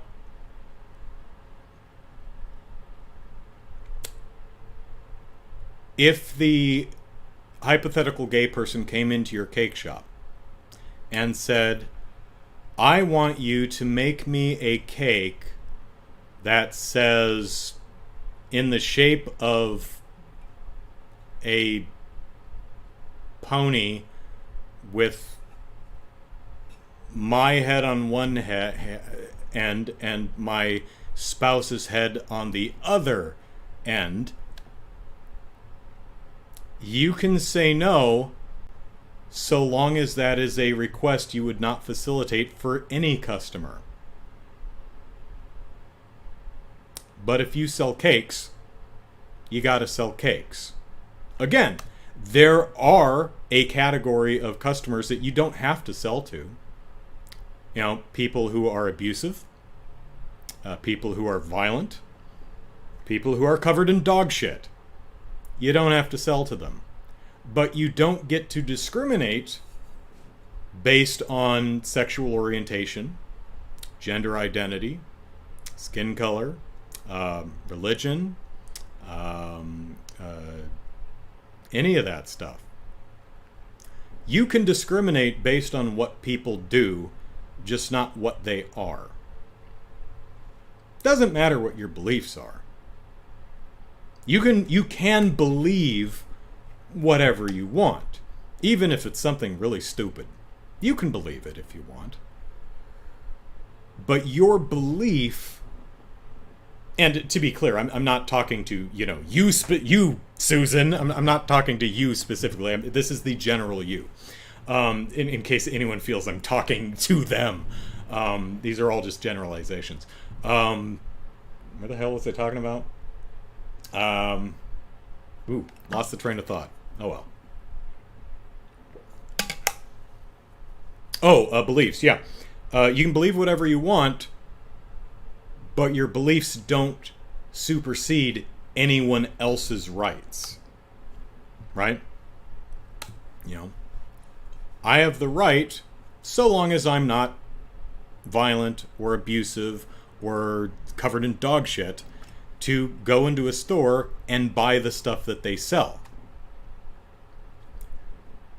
You may believe that I'm not worth selling stuff to. Tough shit. You gotta sell stuff to me anyway. Doesn't matter what you believe. If you don't have a valid, legitimate reason to refuse to sell me something, then you're doing a no-no. So,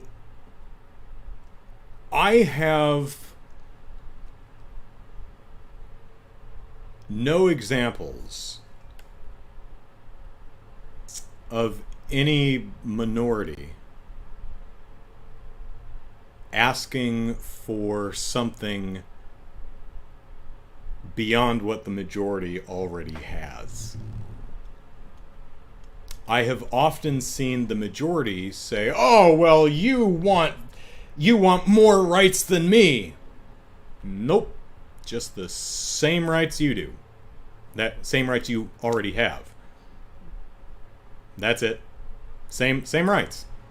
Not special rights. Not asking for anything that you don't already get.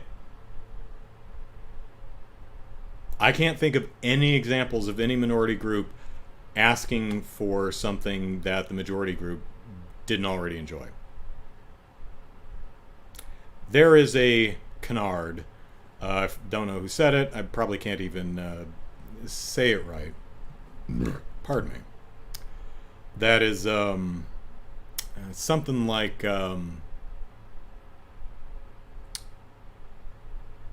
the minority gaining equality feels like the majority losing rights, or something like that. Not how that's working. So really, at the end of the day, it comes down to let people live. Let people live. Don't don't be an asshole. Two pretty good things. Let people live their lives however they want to live them, so long as it's not, adversely affecting you. And your existence pisses me off is not a legitimate adverse effect. Sorry. Again, not speaking to you. That's the general you. So. Zygon says, doesn't affect anyone who we marry. Firelight, agree it doesn't affect anyone who we marry, but then jerks like that female refusing marriage license. Oh, that goes against her religion are given a platform. Yeah. Oh, I forget her name. Doesn't matter, but she sucks. She should have been fired for not doing her job. And if I'm remembering the story, she was a county clerk who issued marriage license. I think wherever she was, the law had just changed that allowed queer couples to get a marriage license, and she refused to issue them. Well, then you don't get to do that job. I don't remember was she fired? She should have been fired, and that really should have been the extent. Oh, you're not willing to do your job? Okay, bye.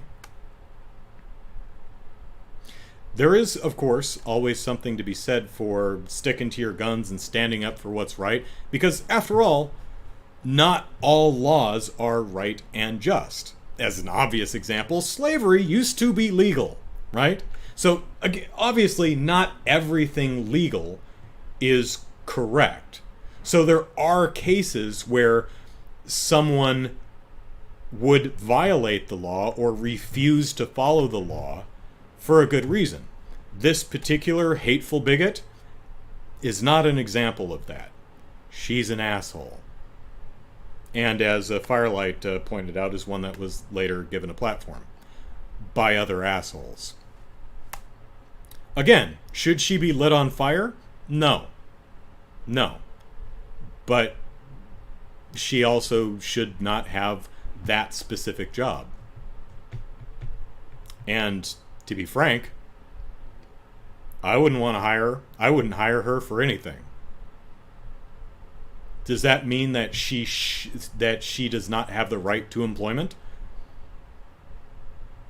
Or rather, that she should be blacklisted from everywhere? No. But if you are a hateful bigot and no one wants to hire you because no one wants to work with a hateful bigot, that's on you. Pardon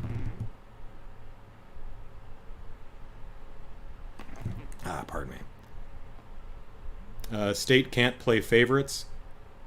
That's correct. Yes. Equality, right? Equal rights. You can't say, well, y'all can get married, but y'all can't. No. All y'all can get married. Every adult should have the right to marry any other consenting adult. Period.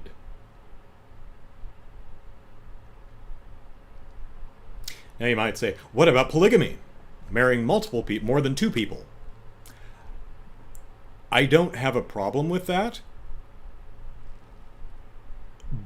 But I don't know how that would work. That's something we'd have to figure out. Currently, so far, I'm not married, so I'm not really in the know here, but I don't know how a married triple?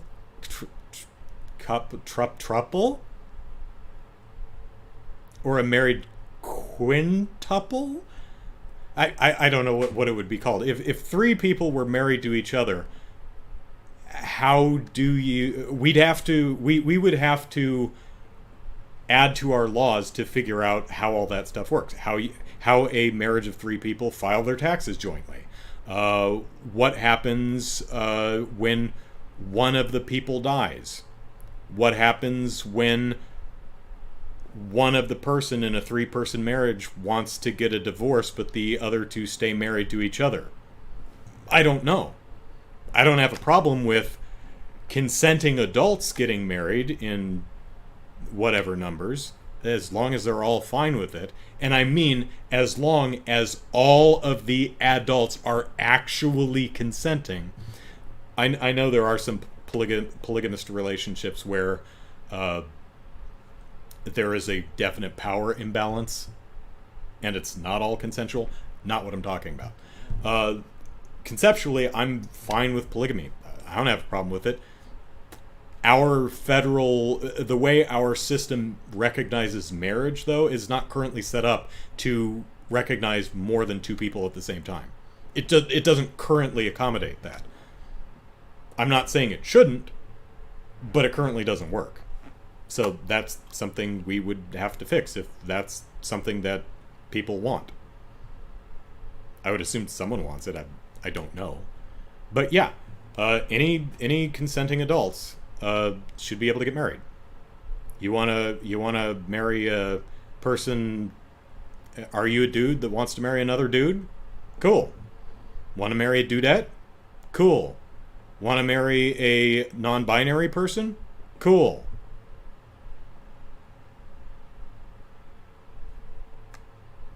That don't affect anyone but you guys.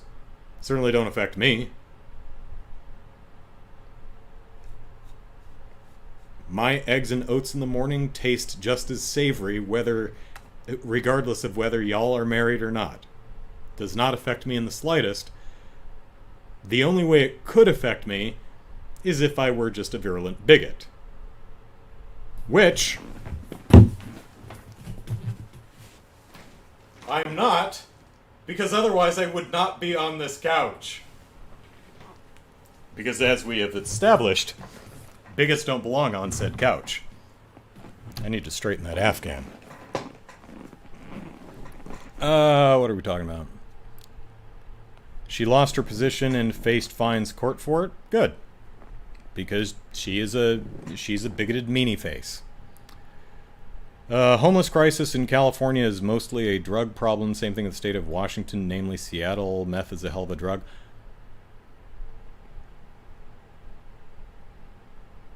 I don't know what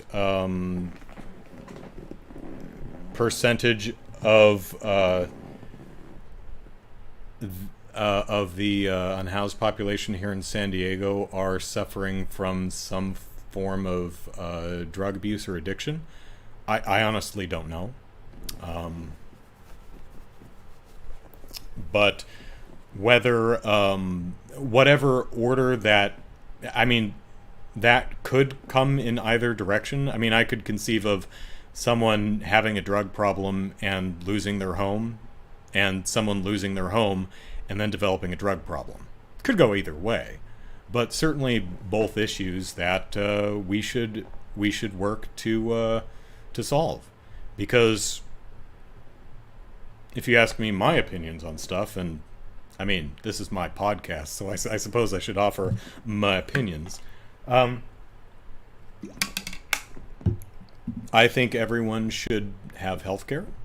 I think everyone should have a home. I think no one should be impoverished.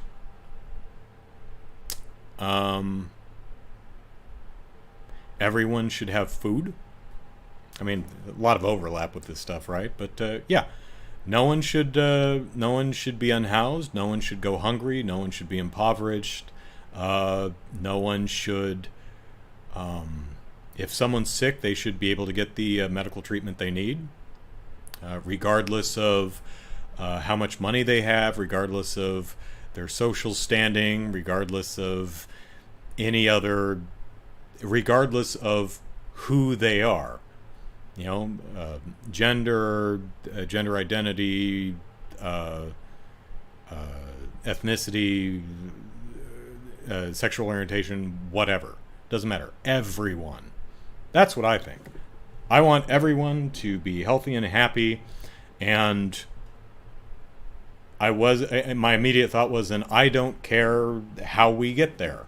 And then I thought, no, I do care how we get there, because, you know, killing everyone who doesn't have that stuff, that's not the solution that I'd go for. That's again, that one's a no-no. But, yeah, we could do that. We just have to, want to. We just gotta want to hard enough. It's within our grasp. Let's see. Meth is a hell of a drug. I never had meth, so, I've never had any drug. I am so boring. I've been around people who have smoked marijuana. If I got some type of contact high, I didn't notice. But other than that, the only drugs I've had are those prescribed by a doctor for some bacterial infection or having the flu or, pain medication, medication for example, I had my septum straightened years back, and I had some pretty heavy painkillers, including morphine, prescribed to me. So, but other than that, yeah, I've never been a recreational drug user. I'm very boring. I don't drink either. But I do play games like the Great Ace Attorney.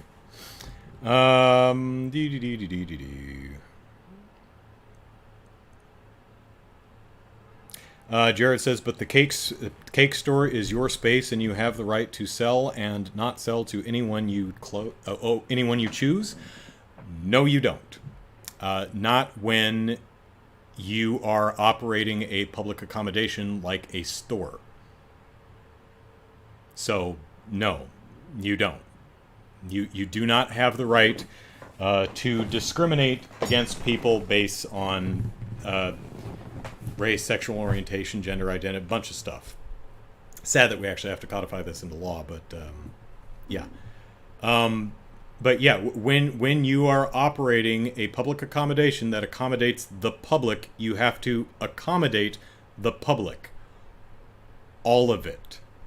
Differently abled people, forgot about that. You need to make sure that everyone can actually access your store. For example, if your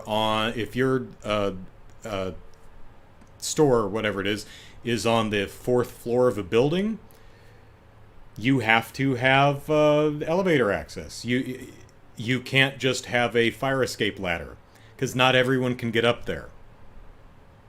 So no, you do have to, when you're accommodating the public, you have to accommodate all of the public. Now, if you're a private seller, like you're just making cakes out of your home and you're just selling to your friends and stuff, yeah. Like if you just occasionally sell cakes to people in your neighborhood or whatever, like if you own a private thing that you do out of your home, yeah. But if it's a public accommodation, no, that you have to accommodate the public. Again, there are exceptions, violent people covered in dog shit. It doesn't matter how fervently you believe that, for example, queer people are beneath you or less than human. It doesn't matter if you believe that or not. You still got to sell them your cake or flowers or whatever the hell you sell to the public. Now, you don't have to make special accommodations. Like here's a weird thing that I've actually heard people argue. Like, well, I'm not gonna make a penis cake for them queers. Them queers always want their cakes shaped like dongs. That'd actually be really funny. I actually, side note, where was I? There's a delicatessen downtown here in San Diego. Is it called the San Diego Delicatessen? Probably something boring like that. But they have what is called an erotic cake. I don't know what that is, and I didn't ask because it's probably not as amazing as my imagination makes it out to be. I hope it's a cake in the shape of a person, and it's completely anatomically correct, with like chocolate sprinkles for pubic hair or something. I don't know. I don't know what it is, and I'll probably never find out because my imagination is better than whatever it could possibly be. Anyway, back to the dong cake. I've heard that argument before. That's all them queers are going to make us make cake shaped like penises, and we will have no recourse but to make them a penis-shaped cake. First of all, stop being a disingenuous, hateful asshole. That's number one. Number two, and again, I'm not talking to anyone specific here. Again, general you, so please don't feel like I'm talking to you specifically, person watching this podcast.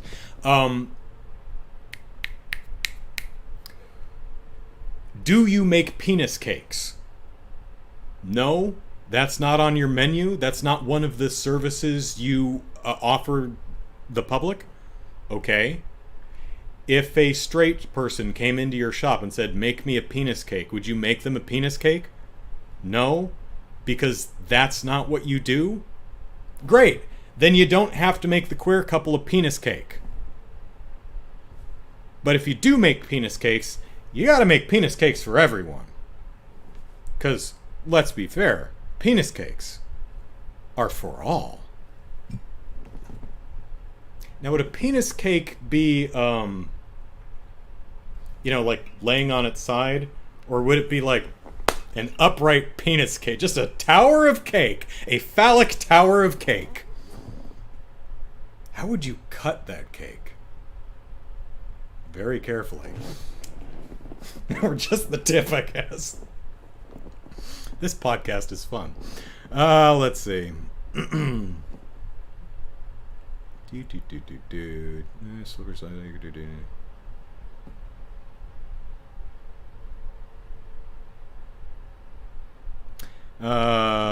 Slippery slope. If you get to discriminate against gay people, then that opens the door to other shop. Whoa, the chat just moved. Stops discriminating against people for other reasons.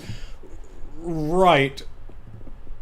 So, rule of thumb, you can...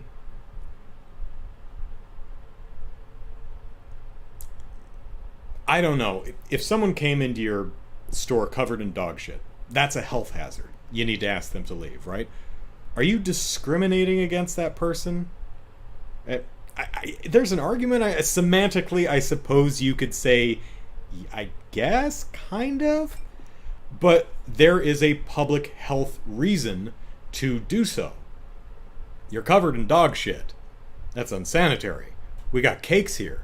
Things people put in their mouth. Like that great big penis cake.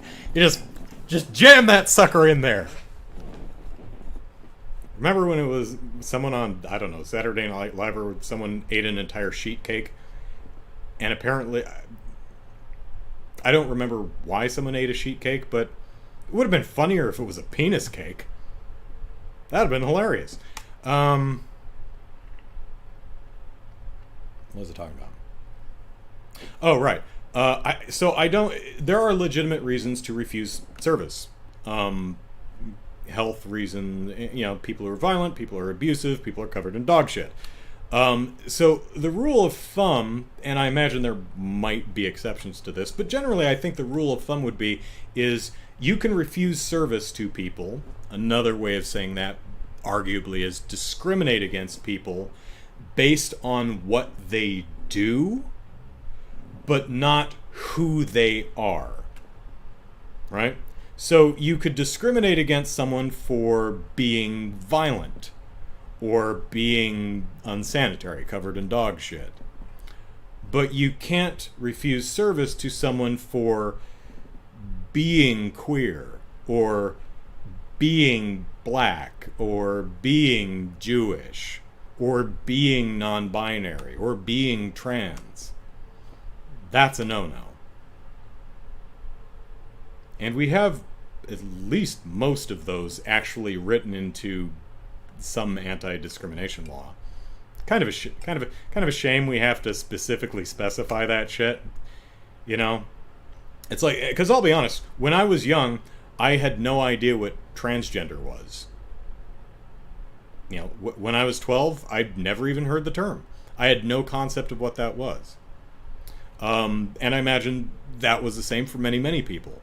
As such, can't discriminate against, gender identity was probably not in a lot of anti-discrimination statutes, because no one thought to do that, because no one generally, not that non-binary trans people didn't exist, they absolutely did, just no one talked about them when I was young, at least around me. So they weren't often in statutes. And it's kind of sad to me that we have to specifically pencil that in. Because it doesn't say, well, it says I can't discriminate against based on gender, religion, ethnicity. Doesn't say anything about sexual identity, or sexual orientation, or gender identity, so I can discriminate against trans people. Ha ha! Really? You got to be that guy? Do I really need to write it in here? Do I really? I do. Oh, okay. And I guess we'll just keep adding to the list. You know. Of course, this goes back to my whole thing, is just let people live and don't be a dick. You know?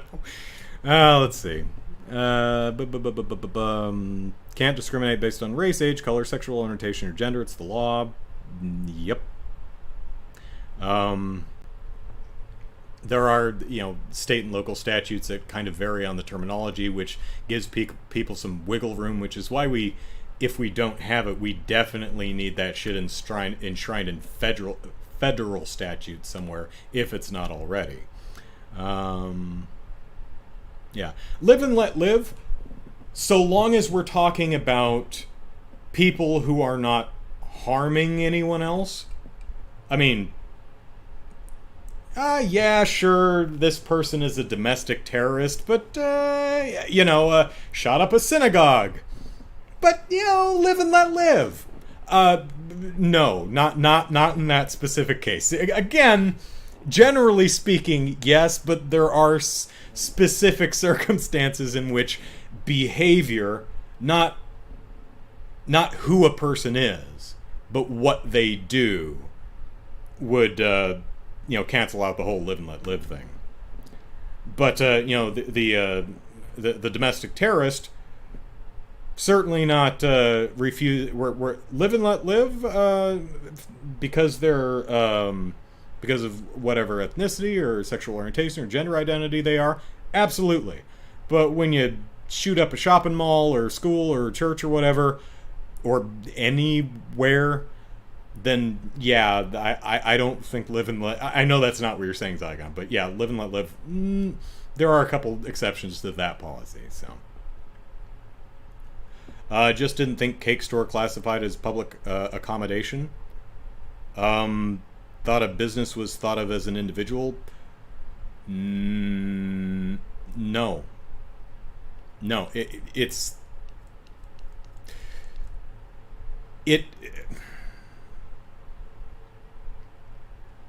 This is not my area of expertise, and there are some instances where you could use your own bigotry to refuse service to a particular potential client.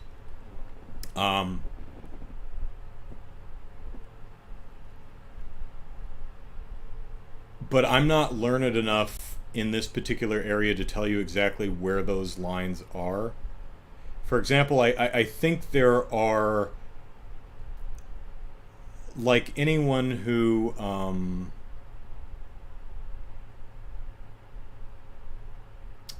I don't remember. There's something specific that has to do with like non-location by commission kind of a thing.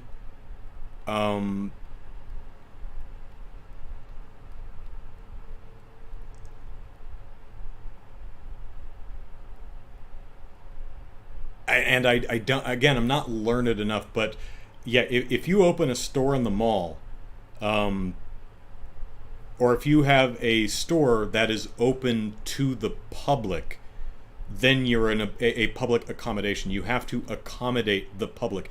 You don't get to discriminate against particular classes of people regardless of how you feel about it. And you shouldn't be able to. You shouldn't want to. No one should, no one should be. Now, you don't have to invite anyone into your home. You can discriminate against anyone you want when it comes to your private residence. And you might ask, well, I own the business. I own the building that my business operates out of. So where is the line there? I don't know. I can't answer that. Again, I apologize, but I don't know. That's not my area of expertise. But I do know that if you operate a public store at a public accommodation, you can't discriminate against people. It's not only is it illegal, it's just a really shitty thing to do. Don't do that. So,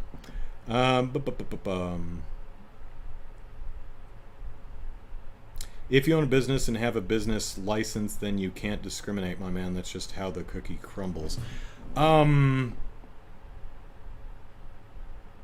That maybe that's what it is.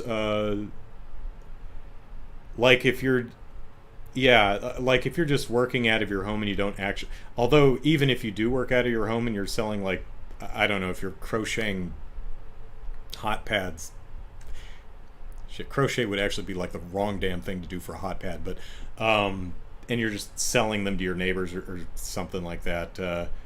California will probably still, unless you're hiding that, unless you're not making very much money, California at least will consider that a business, you owning your own business, which will require a business license, which costs, I think, $30 a year, which licensed businesses do have to follow rules such as anti-discrimination rules. So that's what I'm talking about, there are some fine lines where you could discriminate against people, discriminate against certain people and not sell your wares to certain people. I'm not completely clear on exactly where that line is. So I can't speak. I know there is a certain place you can be. It's fairly limited, though, from my understanding. But yeah, Chicago says 45-degree penis cake. So Leaning Tower of Penis Cake. Man, structurally that would be difficult. You'd have to come up with some type of base for that to stand on. It would end up looking like a mounted cannon or something like that.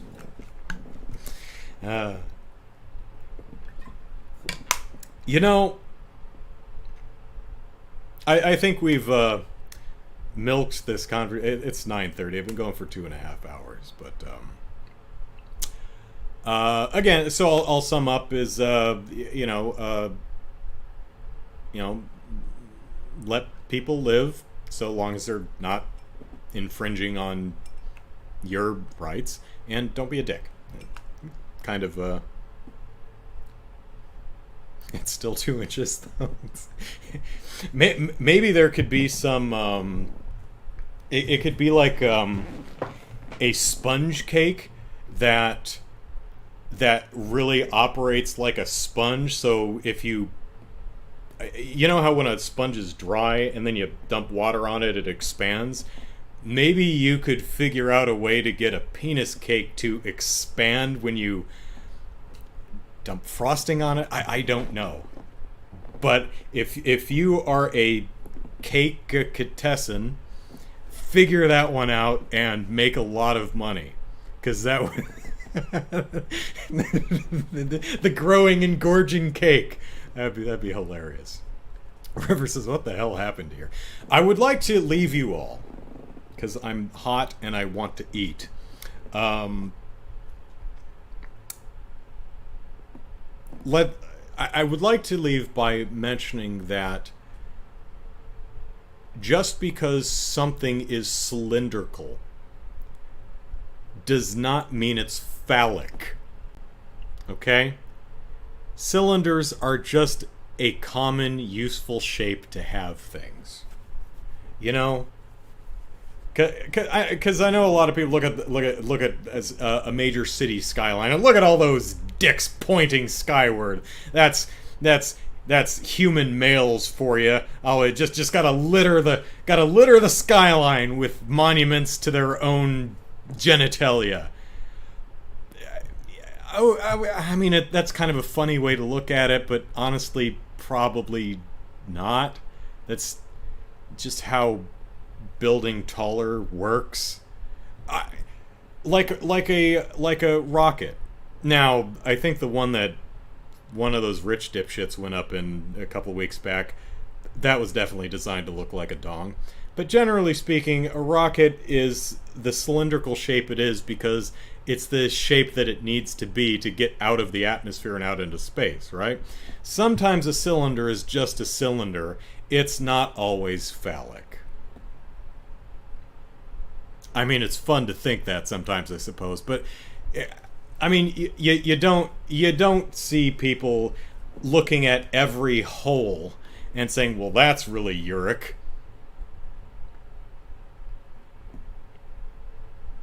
I feel my genitalia is discriminated against.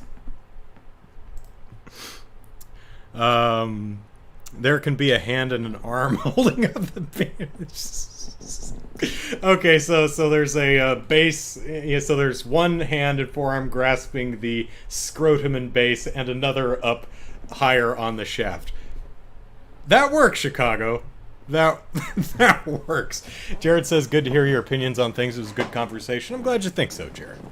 And again, I want to make clear that while I was using the word "you" a lot throughout this incredibly lengthy but very humble diatribe, I do want to make sure that everyone understands that I'm not talking to you, Susan. That when I was saying you, I of course was not speaking to anyone in my chat or anyone specific who may be listening in the future. Obviously, I'm not psychic. I was using you as the general you, as in one. So, just to be clear, in case it came off like I was, you horrible person, you, specifically you, not what I was intending to convey. So if that's how it occasionally came off, I do apologize. But that will do it for tonight. I'm going to eat, and then I'm going to suffer some more Great Ace Attorney racism. The Great Race Attorney? The Great Racist Attorney? Well, the attorney himself is not racist, and the Great Race Attorney doesn't... There's a lot of unnecessary, uncomfortable racism in the Great Ace Attorney. That's what I'm saying. Otherwise, pretty good game. I'm enjoying it so far. Yeah. And I should really finish some of the other games I'm in the middle of before starting new ones, but I don't have a problem. All right. That's it. I've got dinner to eat. And it's, I'm going to have a fish burrito. So I'm going to have a fish and a tortilla with some other stuff and wrap it up. So it's going to be long and round, cylindrical, phallic, you might say, before I jam it in my gob. So with that lovely image, I bid you all a good night and join me tomorrow at noon Pacific Standard Time when I play a video game. I'm sure I will figure out what I'm playing sometime before now and tomorrow at noon Pacific Standard Time. So, see you then. Bye.